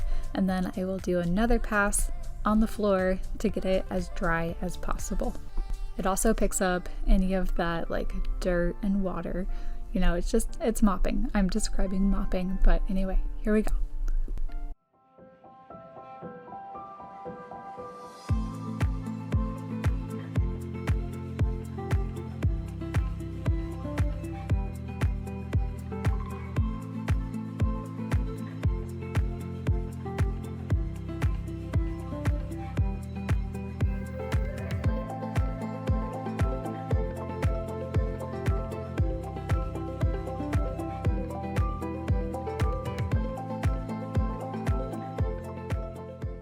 I'm gonna be finishing up the rest of the bathroom in here. I'm taking out all of our clean bath mats. There's nothing like a nice, warm, fluffy, clean bath mat on the bottom of your feet after you take a shower.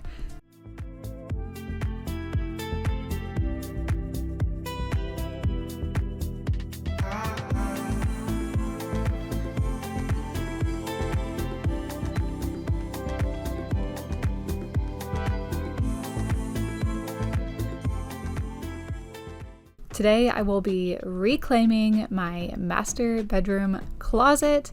It is going to be full of motivation, so if you guys are ready for this, hit that thumbs up, make sure to comment, let me know that you're watching, and let's get started. My closet always ends up being my drop place, so if it's a box of donations or just something that needs to be returned to the store, I usually end up sticking it in my closet. The biggest problem with that is that it becomes out of sight and out of mind, so it all ends up piling up in there. So we're taking care of it today. I don't know about you guys, but I go in my closet at least 2, if not more times per day. So when it is cleaned out and organized, it just feels so good.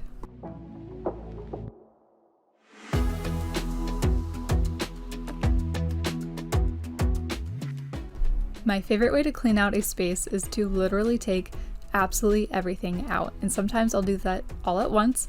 I would make this closet completely empty. This time around, I decided to do it cubby by cubby. So the first thing I pulled out were a bunch of gift cards, coupons, gift certificates. Some of these things had already expired, so I will be tossing those. I also wanted to reorganize them so they were easier to fit in my purse. So I actually have them with me when we're going to places like this, and they're not just sitting in my closet.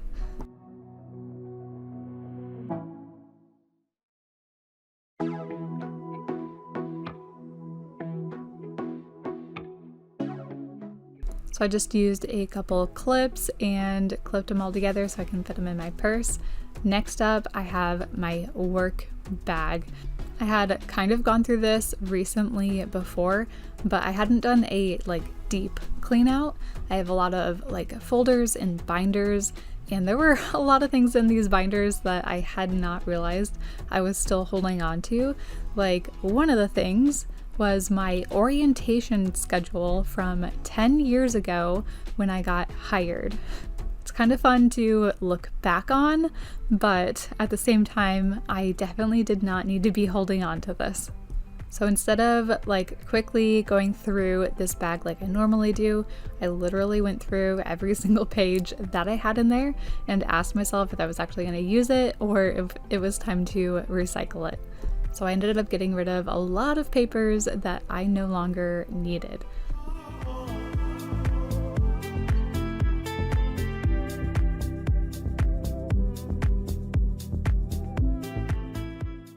I'm a nurse, I work at the hospital, so yes, I bring a Nerf gun with me to work because you never know when your coworkers are going to attack you.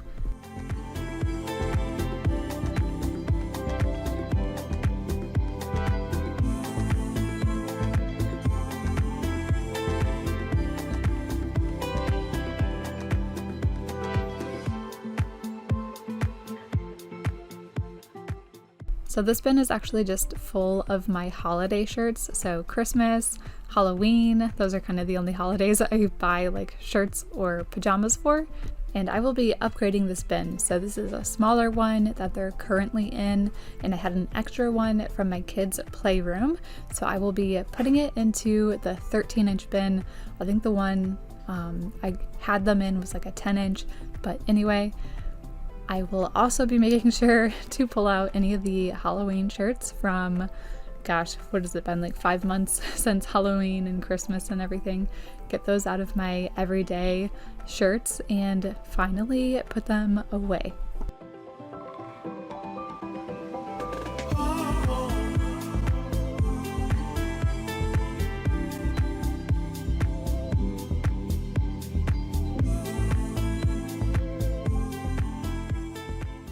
I've been so good at not overbuying clothes.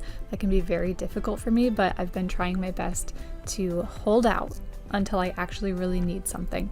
So here are all of my Christmas and a few Halloween shirts. I have them nicely organized in here for next year, and I am donating one shirt this time. I've recently gone through my closet and decluttered a lot of my clothes, so I did not have that much to get rid of this time around, at least when it comes to my holiday shirts that I keep in that bin. So now on this little cubby, I keep a lot of my notebooks. I also had these scrapbooks that I made my husband a long time ago. I had them out on our bookshelf, but they were too low.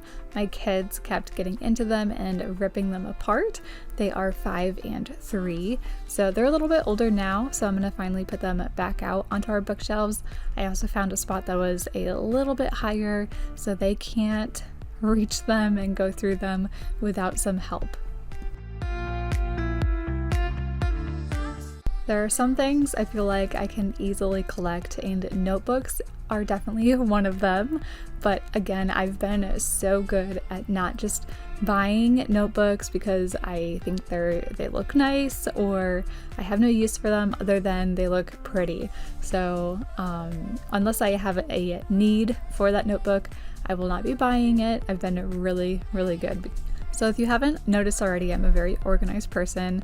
So I actually do a monthly budget for our family, and I have our budget going all the way back into like 2017.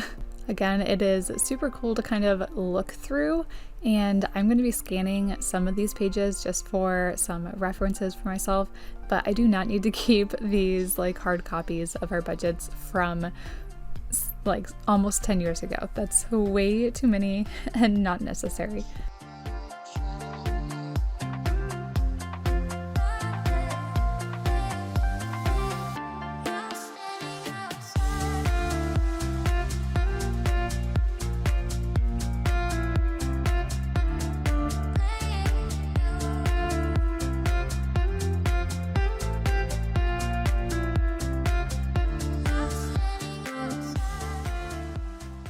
These are my kids' letters to Santa. Shh. They're just so cute. I can't wait to open them again someday. I'm keeping them as like a little keepsake and time capsule. The stuff I keep on this top shelf are all of our mementos. So I keep one bin of ours, and then one is actually my parents. I'm holding onto it for them.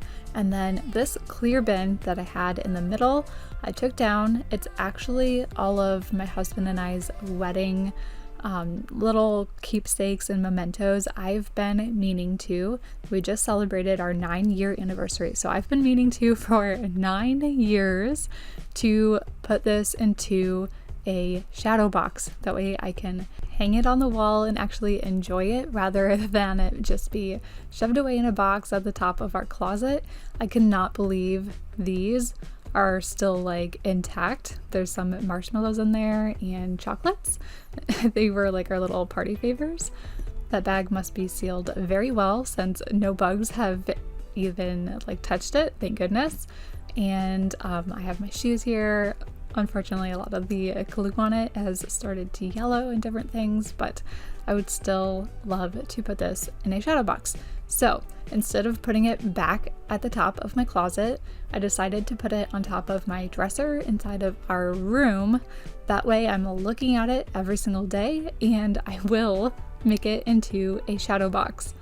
Nothing bothers me more than like clutter around our room, so it's definitely going to motivate me to get it done.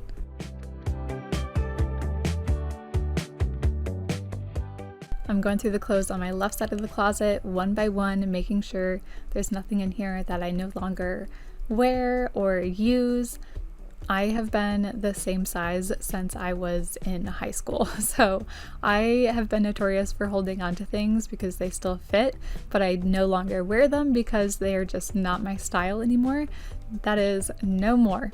I am so good at letting things go if I have not worn them in a really long time.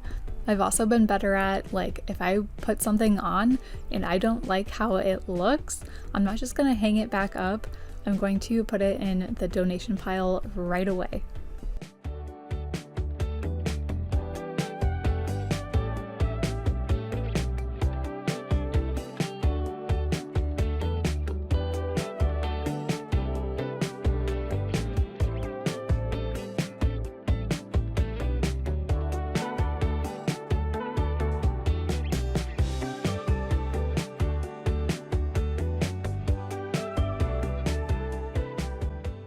I'm just working my way down section by section. So I just finished the clothes. I tend to hide a lot of my kids' like holiday stuff right on this shelf because it's a good hiding spot. So some of that was like Easter stuff, and now I'm just gonna straighten up a lot of my shoes.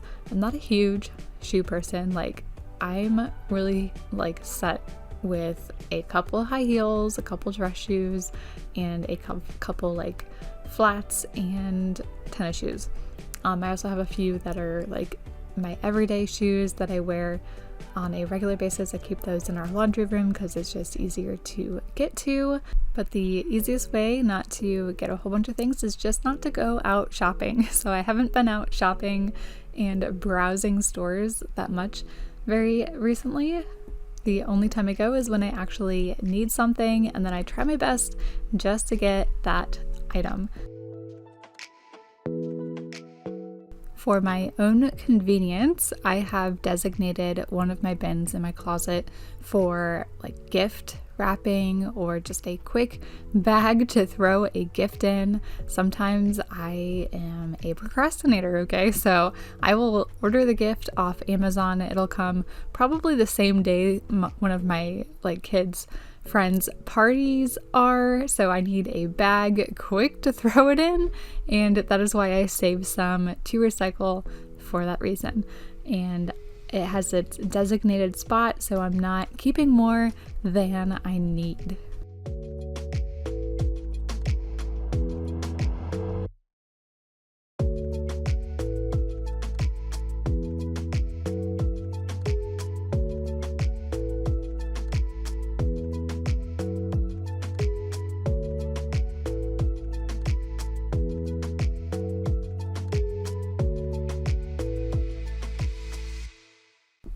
Keep my sheets right here on this shelf, so I'm going through them super quickly. There was a cover, like a mattress cover, that I no longer use, so I will be donating that. The Christmas sheets will be going to our Christmas like storage area.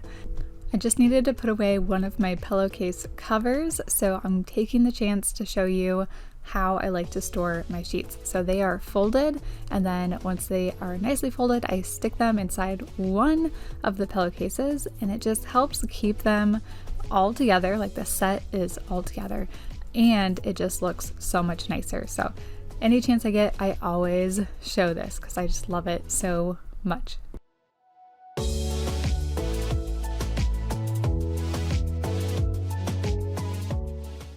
As soon as Cece turned 5, her artwork has completely changed. She is so creative, and she's been drawing the like cutest things.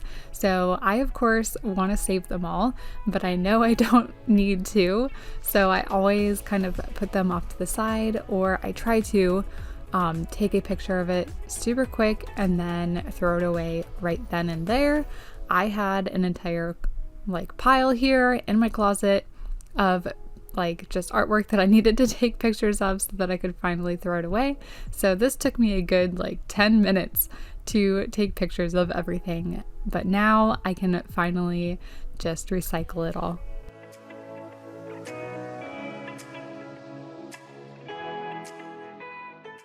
I'm going through the clothes on my right side of the closet now. I always make sure to go through one by one. I had a couple pairs of jeans that were like those low-rise jeans that every single time I put them on, I was like, why do I even have these anymore? Maybe one day they'll go back in style, but I really doubt it. So I'm just gonna finally donate them and get rid of them because I have not worn them in ages. I also ended up getting rid of a few shirts that were just so thin you could see through them, so I never ended up wearing them anyway. We live in Florida, so I'm definitely not going to be wearing any layers. It's already hot enough, so those went straight to my donation pile.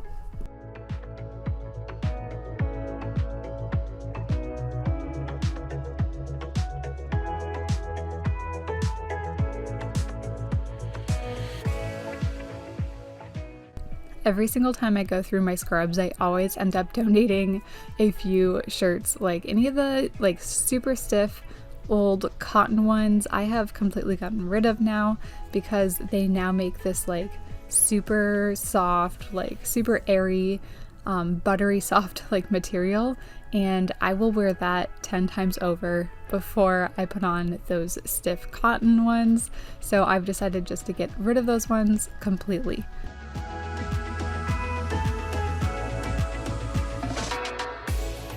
My kids love coming into my closet. My daughter will play with all my shoes, but most of all, they love just sticking their hands all over the mirror in here. So I'm just using a bottle of half water, half vinegar. That's my favorite mixture for cleaning mirrors. And then before I tackle my donation pile, I am going to do a cherry on top in our closet and vacuum this floor. It had definitely been a while since I had vacuumed in here, especially because I couldn't even see the floor in here at the beginning. But now I have completely reclaimed my closet.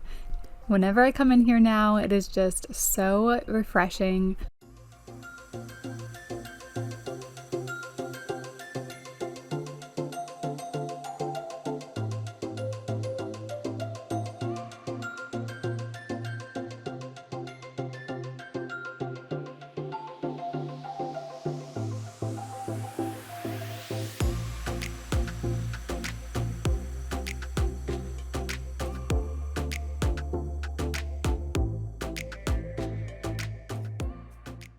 To save time, I like taking my sheets off my bed, running them through the wash, and then putting them straight back on our bed. That way I don't have to fold anything later. But to make this a deep cleaning, I am making sure to take off all of my covers, my like duvet covers getting washed, or actual like duvet or comforter, whatever you want to call it's getting washed. Everything and anything I can take off our bed is getting washed.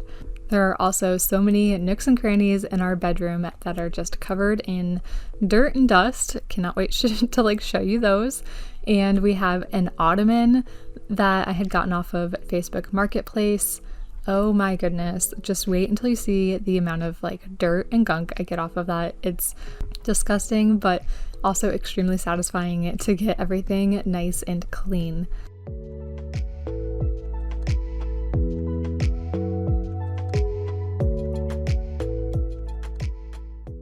So how has this past week been for you?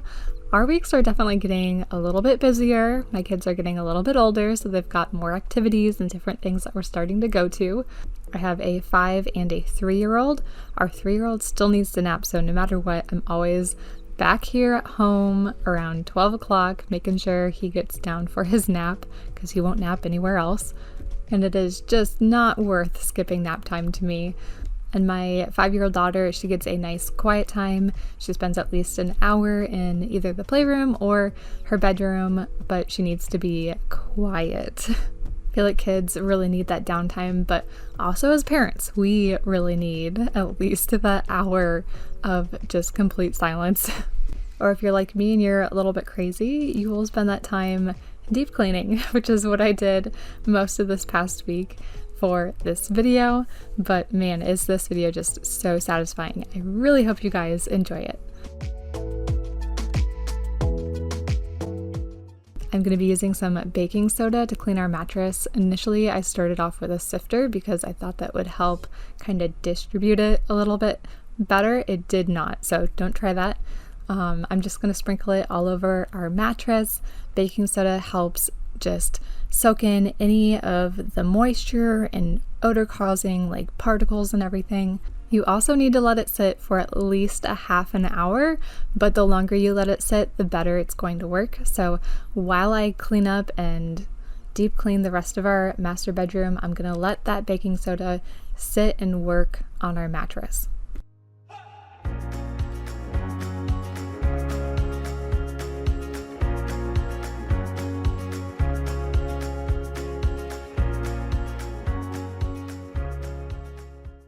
I definitely do not dust furniture off nearly as much as I think I should, but I'm making sure I am dusting absolutely every part of our furniture in our room off today. I also wanted to make sure I moved it so that I could clean behind it. We have these windows on either side of our bed here, and I can't remember the last time I dusted off these blinds. So I'm just starting off with a Swiffer duster, trying to catch as much dust as possible. It is so tedious to go through every single blind, which is why it's been so long since I've dusted these off. If you don't go as long in between, I feel like you can get away with just closing the blinds and then using like a multi-purpose spray and a microfiber cloth and wiping them completely down. You'll see me do that after this, just to make sure I get like them absolutely as clean as possible. But I wanted to make sure I got all that dust off, otherwise I felt like there was so much it was just going to get caught and gunked up all over the blinds.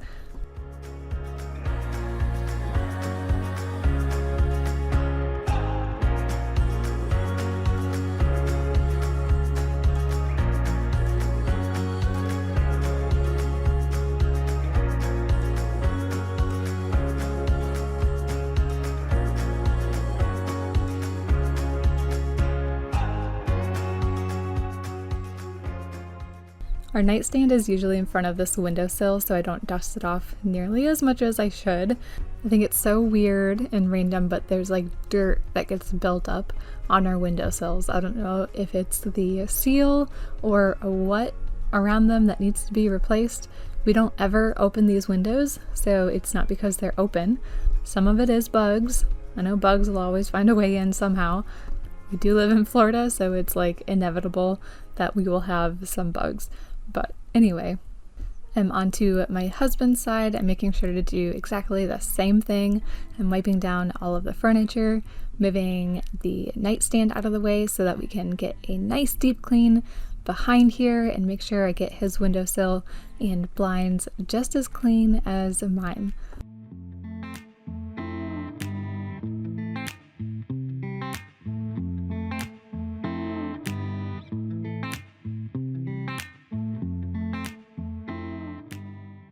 So again, I'm just using the Swiffer to get the majority of the dust on here because it had been so long since I dusted these blinds off. And then I will close them, use a multi-purpose spray, and completely wipe them down.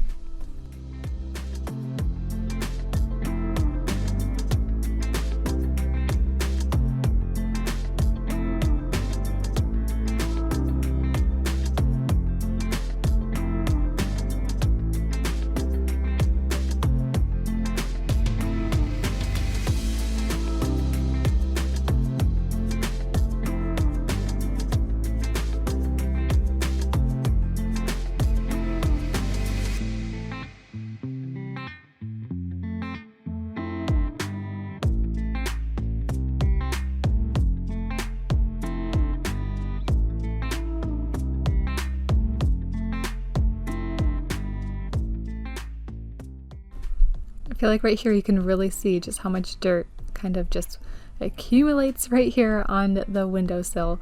Some of it is bugs, but we don't ever open this window, so it just doesn't make any sense to me, but I'm cleaning it up and it feels so good.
I put up this accent wood and painted this wall in February of 2021, and I have not dusted the ledges on here, so this is 4 years of dust that I am taking off of just these small little ledges on this accent wall.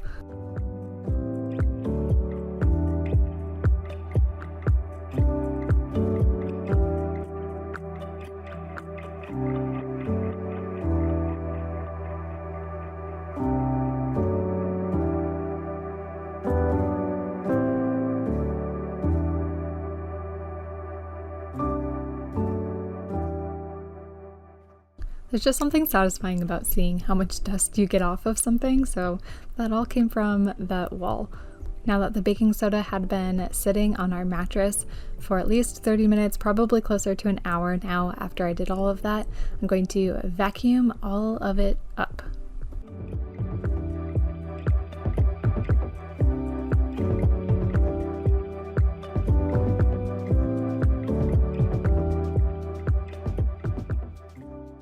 Whenever a load is done, I'm going to stop what I'm doing and cycle the laundry.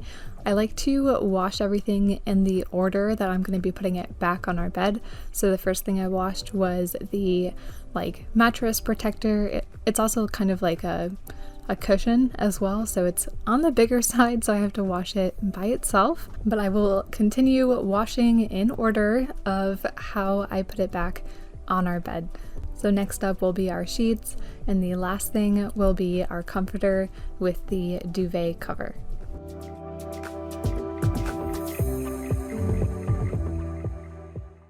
If your fan is covered in dust and it's hard to control it, I recommend putting a pillowcase over it and trapping as much dust as possible. Our fan in here actually wasn't too bad, so I felt like I could capture all of it with our microfiber cloth. But again, I just love seeing how much dust I can get off of something. I'm also going to be taking off our little glass bulb here on our light because it does like to gather a few bugs, so I'm just making sure to rinse it out and get it nice and clean.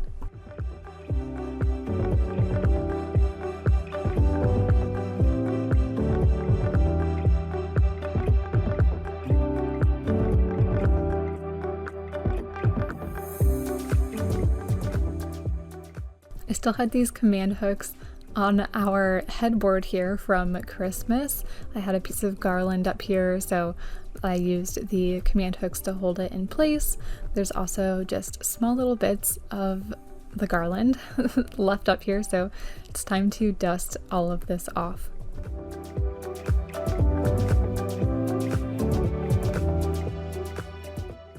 And because our headboard is upholstered and tufted, I am making sure to vacuum it. It can capture so much just dust that you're not aware of, so I just put on the attachment onto our vacuum and vacuum it all off.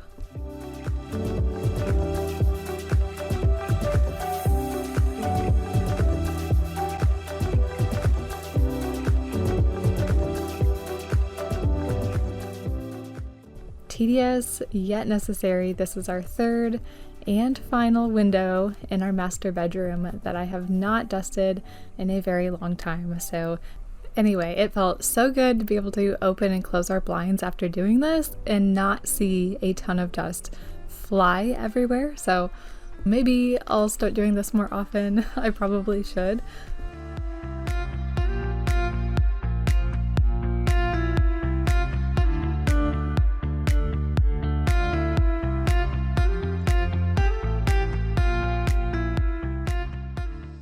And just like my other blinds, I'm using Miss Meyer's multi-purpose spray and my microfiber cloth just to wipe them the rest of the way down and make sure they are as clean as possible.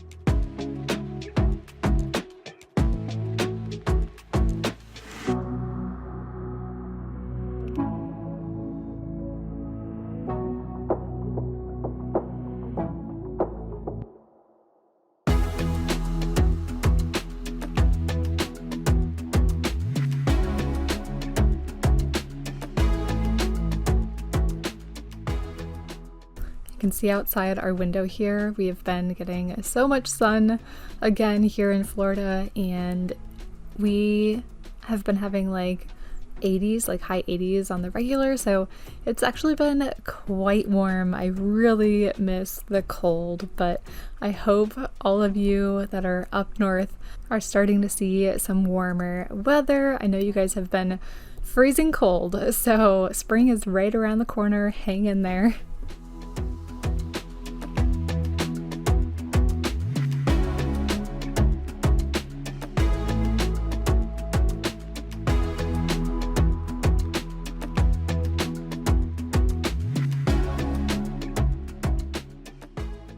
Okay, time to tell you all about this ottoman if you have not heard about it already. I completely redid this little corner in our room and made it into a reading nook. We used to have a desk here, but I got rid of the desk. I really wanted a comfy corner to read all of my books. So I kind of challenged myself when I put together this corner. So basically my budget was whatever I sold the desk and the chair and everything that was in that little office corner is what my budget was going to be to make my cozy corner. So I got this chair off of Facebook Marketplace, extremely cheap, but I feel like it kind of came at a price, and you can see just how disgusting it is. Like, I'm sucking up so much dirt on this ottoman. So this has kind of been sitting on the side. As soon as I brought the chair in, I didn't even sit in it until I washed it, so that has been completely cleaned, but I wasn't positive that I wanted to keep this ottoman because it didn't quite fit in our bedroom. So I didn't take the time to wash it right away because it does take a lot of time to deep clean something like this. So to use it, I have to pull it back and forth, and that is what I've decided to do because it just makes it so much more comfortable to sit in this corner and put my feet up while I'm reading my books. So because this is like an ottoman and it's somewhere you can put your feet up, I feel like people were using their shoes on this. It is absolutely disgusting. There's also a spill on the side of it that looked like it could have been coffee at some point. I don't know. So I got all of it out. I did multiple passes on this ottoman. I don't show every single pass I make because I didn't want to make it completely repetitive. But this ottoman is squeaky clean now. It's probably as clean as it's ever been. And you have to see the water. I don't know if it's satisfying or disgusting, but a little bit of both. I do share it after I'm done cleaning the entire ottoman.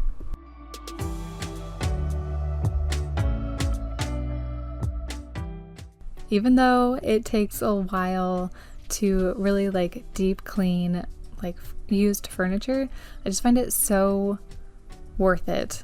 Like, older furniture is made better, the quality is so much higher, the cushions seem so much better, they last so much longer. I feel like used furniture can have a bad rep, but I am like here to tell you new furniture definitely is not all that cracked up to be. It's one, like incredibly expensive, and two, they just do not make them as sturdy as they used to.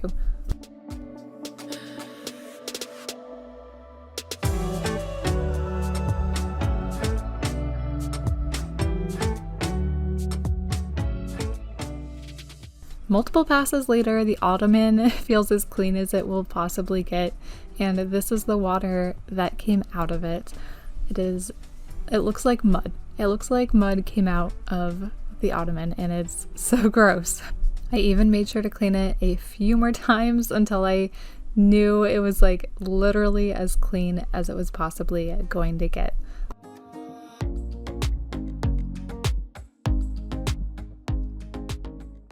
One of my New Year's resolutions is just to make our house easier to clean, and one of those things that I've been thinking about is this TV. So I want to mount it to the wall in here, and that'll just make cleaning the top of this dresser so much easier.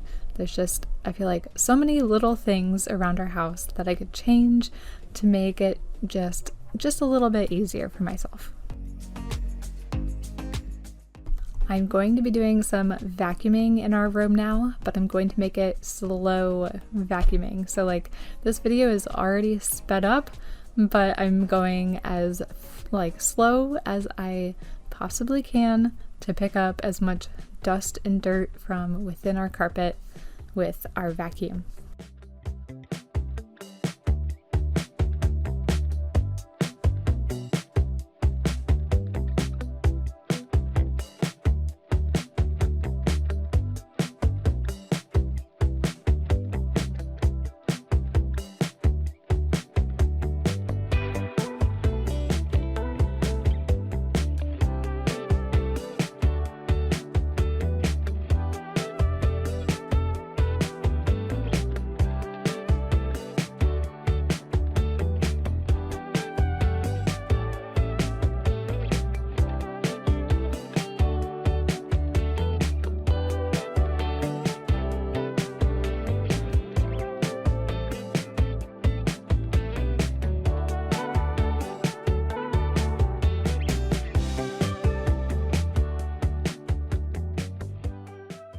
The first piece of bedding is done and ready to be put back on our bed, so I brought that into our room and I'm cycling all the rest of our bed sheets.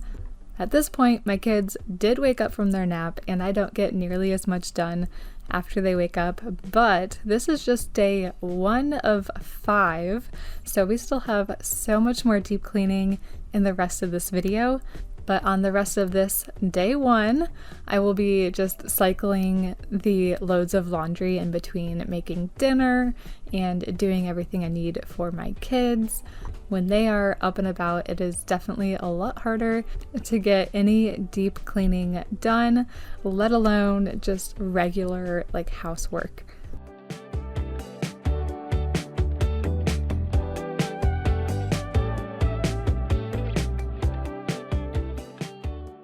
If you have made it this far in today's video, let me know in the comments. We still have like an hour left in this video. It is insanely long, so let me know if you are cleaning along with me. If you are, what is your to-do list? Make sure you are writing it down, because if you write it down, you are so much more likely to get it done.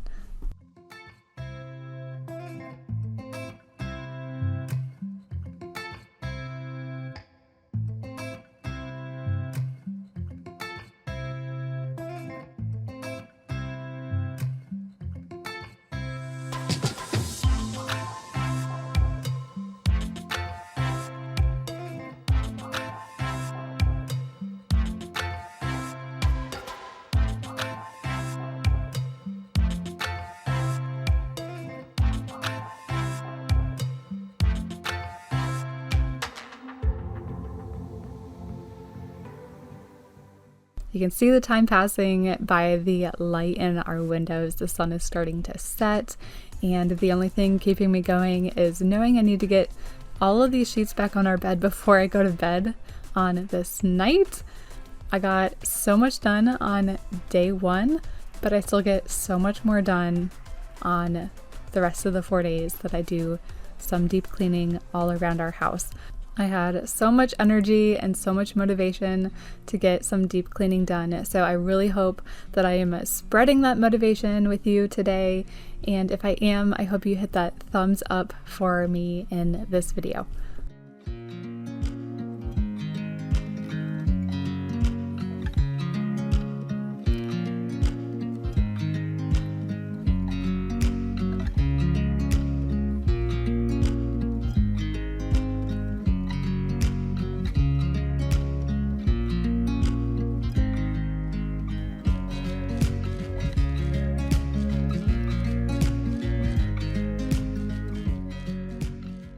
My watch started to auto-detect that I was working out for 13 minutes. So there's proof that when you are cleaning and making your bed and doing things like that, it's considered a workout. And judging by how sore my muscles were after all the deep cleaning I did this week, I definitely consider everything I did a workout.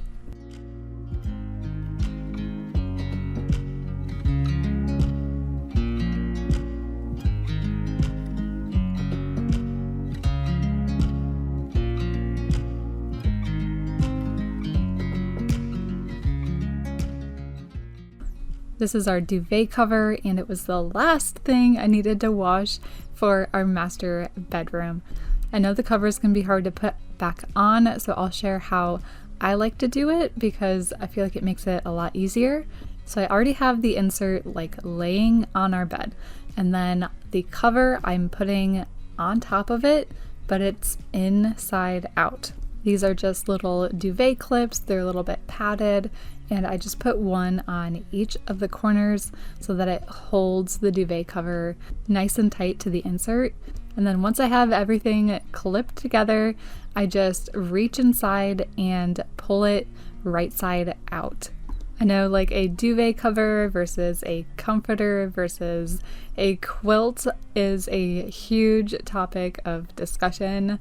So I'm curious what you like, but I really like having the cover over it just because I feel like it keeps it cleaner and it fits better in our washer when it's time to clean it.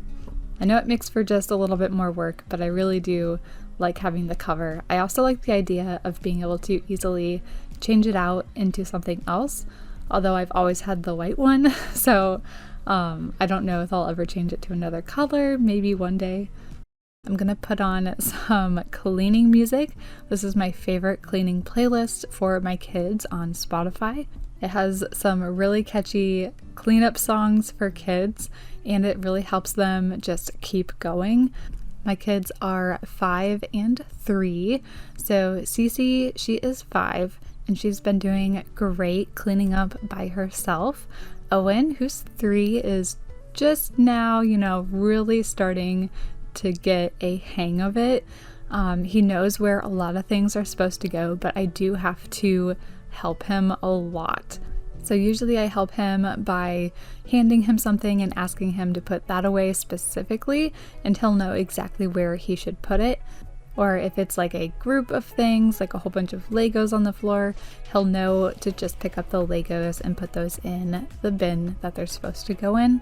But I definitely think teaching kids how to clean up and do chores around the house is so beneficial, not just for like us as parents, but for them as they get older. And it just gives them like a sense of pride and belonging. And I feel like everybody needs to contribute to cleaning and the upkeep of our homes.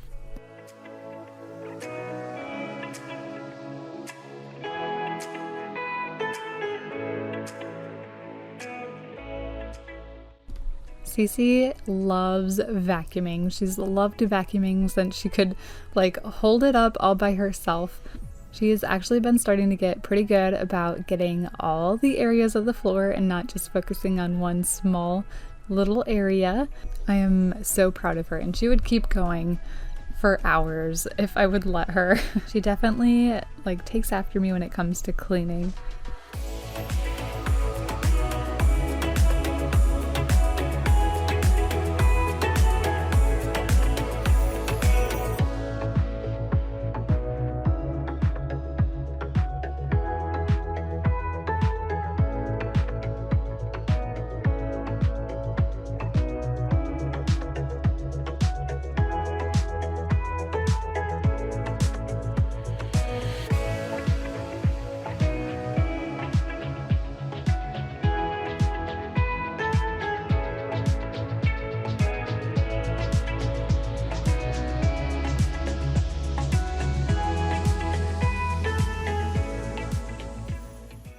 The vacuum is plugged in, so Cece can run that all day without it running out of battery or getting water everywhere. So now that she's done vacuuming, I'm going to use our vacuum mop. I know I didn't need to vacuum first, but I love giving Cece the opportunity to practice with the vacuum and use it. But we definitely needed to mop in here. We had a family game night, and 4 of their cousins had been over. It's hard to keep track of where all the drinks are sometimes too, and one of them did have a soda that spilt on the floor in here, so there were some random sticky spots all around the floor, so it needed to be mopped. And this is what I was able to do on day 4. Now I'm going to be moving to day 5, and I got a lot done on day 5. So here we are on our porch. So this whole porch is gonna get a refresh. It is so dirty. These cushions are all gonna get washed. My kids love using them all around the porch, and they use them to make like forts and everything. So there's dirt, there's dog hair, there's mud all over them. This carpet, it looks okay from this point of view, but if you get close to it, you can see just how dirty it is. And everything is gonna get pressure washed out here. It's gonna be so clean and so satisfying. I know this is the first area a lot of people like to spring clean as soon as it starts getting warmer outside, so I hope this gives you some motivation to clean up your own porch.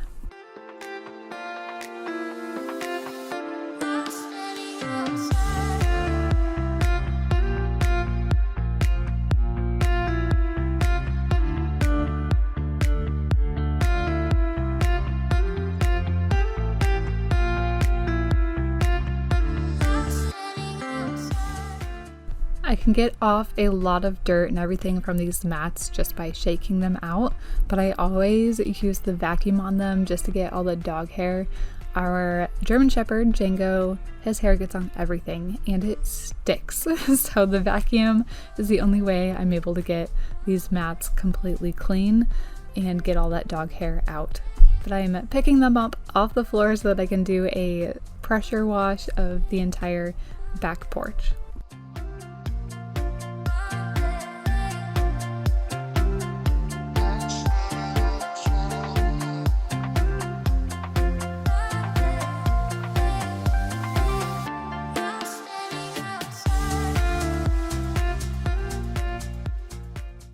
It's hard to tell how dirty this actually is, but for the most part it's supposed to be white and not this like tannish color.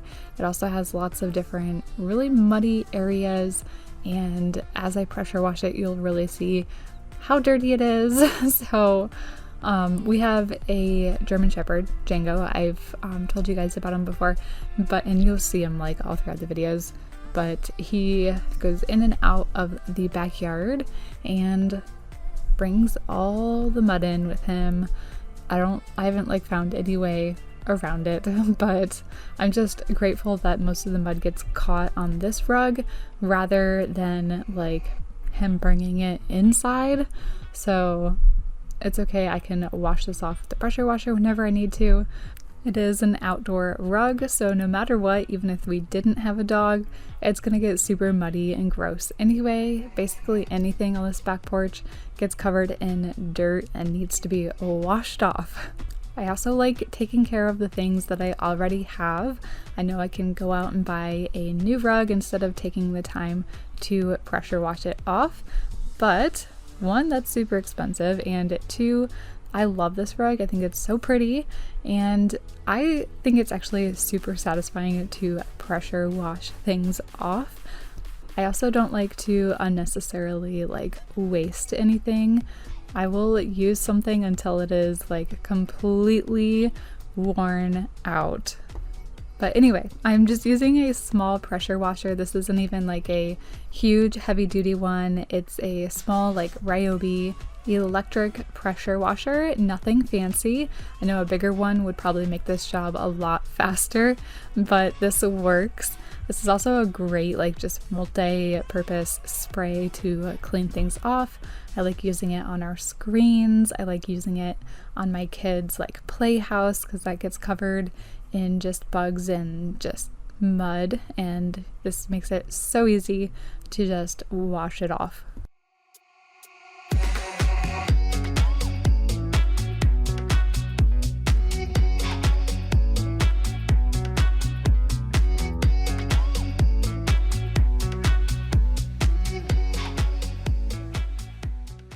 So the pressure washer on this mat really helps just to bring up all that dirt and loosen it, but I've noticed that a lot of the dirty water, if it just continues to sit on it, it doesn't really like go away, and it makes it kind of difficult to wash it completely off of the rug. So I'm not only gonna just pressure wash this, I actually bring out my carpet cleaner just to help soak up the rest of that like dirty water. This might work better with the pressure washer if I brought it out to our front yard and put it like on the slope of our driveway just so that the water kind of drains off of it. But here on our back porch, it doesn't drain very well, so it ends up just kind of sitting on top of the rug. So anyway, a mixture of pressure washing it to loosen all of the dirt and then just clearing off as much water as possible, plus using our carpet cleaner. That together makes this carpet look brand new. I've tried just using the carpet cleaner in the past, and that doesn't loosen up nearly as much of the dirt as this pressure washer does.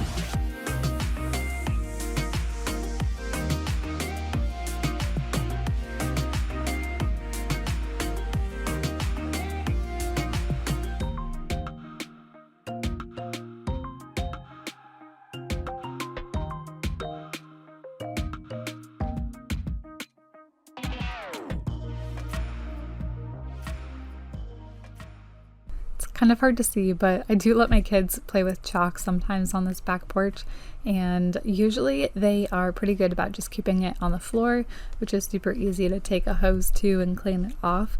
But every once in a while they will start drawing on the wall, so I'm just taking the time to wash that all off.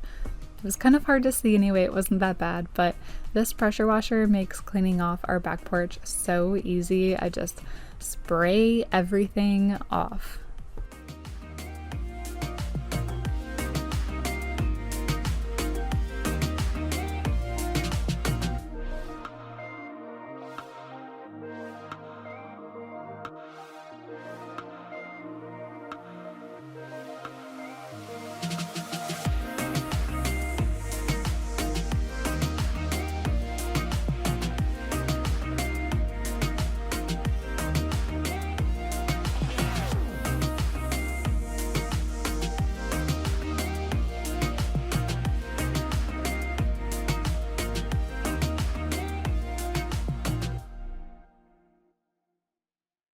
I'm using the pressure washer to clean off all of our screens.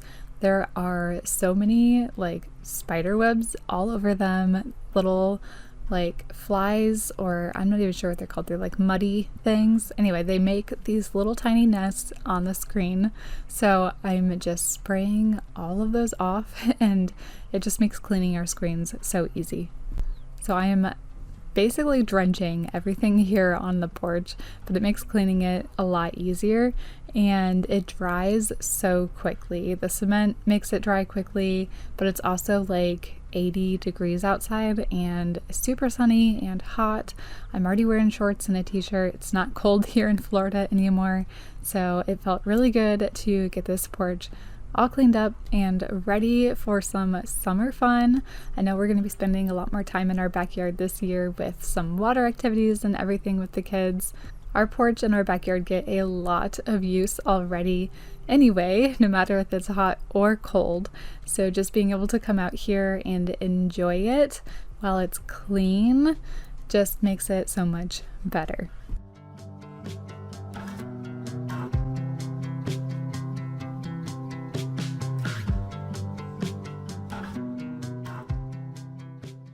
I'm done pressure washing everything off, so while it kind of dries and the back porch airs out, I'm going to wash our sliding glass windows. So I'm just using a bucket of water with some Dawn dish soap and I'm scrubbing them all down, and then all I do is use a squeegee to wipe them clean.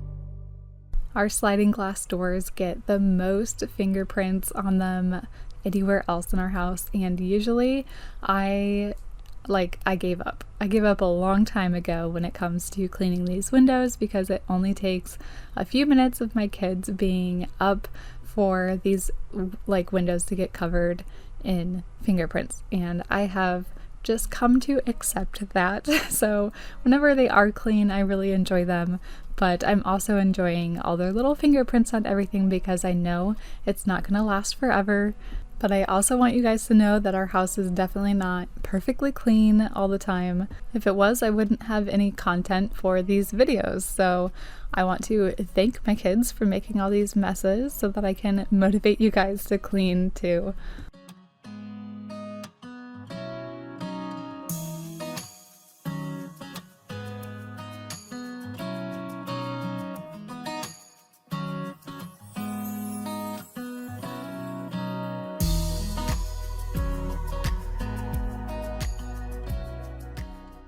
Where I put this rug has dried for the most part. The rug itself still has a lot of water kind of still in it, so I'm going to use my carpet cleaner to get a lot of that water out. The pressure washer that I used earlier really helped to loosen up a lot of the dirt, so now I'm just picking it all up with our carpet cleaner.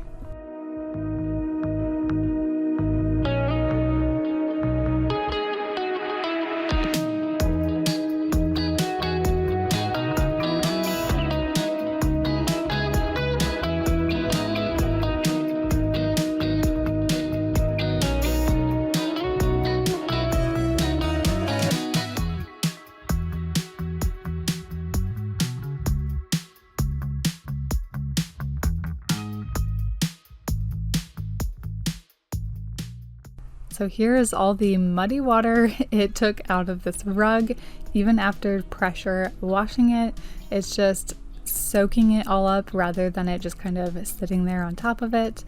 I also made sure to do a few passes just to make sure I got as much water off of this rug as possible.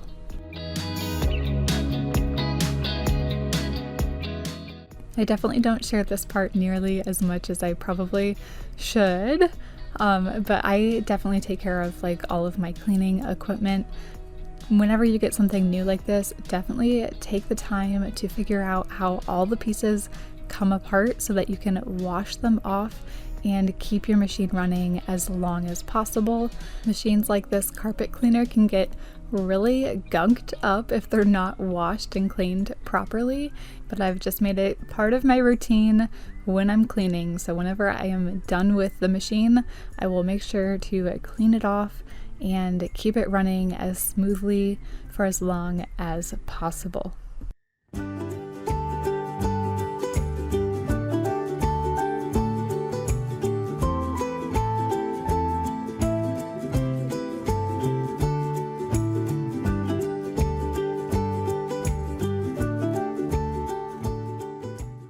I'm using the same upholstery cleaner that I did at the beginning of this video, but this time I'm using it to quickly clean up these pillows and these cushions. Cece and Owen love to take these pillows and the cushions off and build forts with them. They get all over the floor, that dirty floor before I cleaned it, and they get covered in dog hair and who knows what. So we're cleaning all of that off of them now. Regardless of our kids and our dog and everything, I feel like anything that's left out on the porch gets dirty so quickly.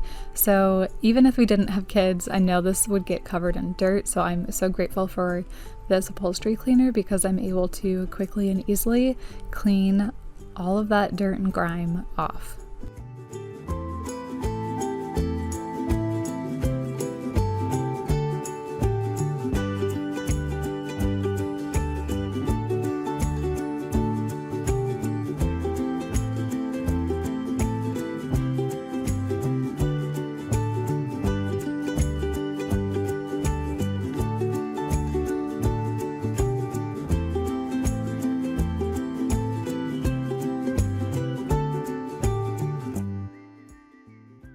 We are nearing the end of today's video, so let me know in the comments if you're still watching.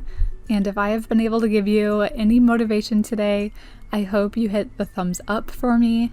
That is always the best way you can help support any of your favorite YouTubers, not just myself, by leaving a comment and hitting that thumbs up. It really helps get our videos out there to other people that need motivation, and it just helps show your appreciation for our videos. So I appreciate every single one of those. I love hearing from you guys too. The only way I know if you are watching is if you leave a comment. So I love seeing all my regular commenters down there. I appreciate you guys so much.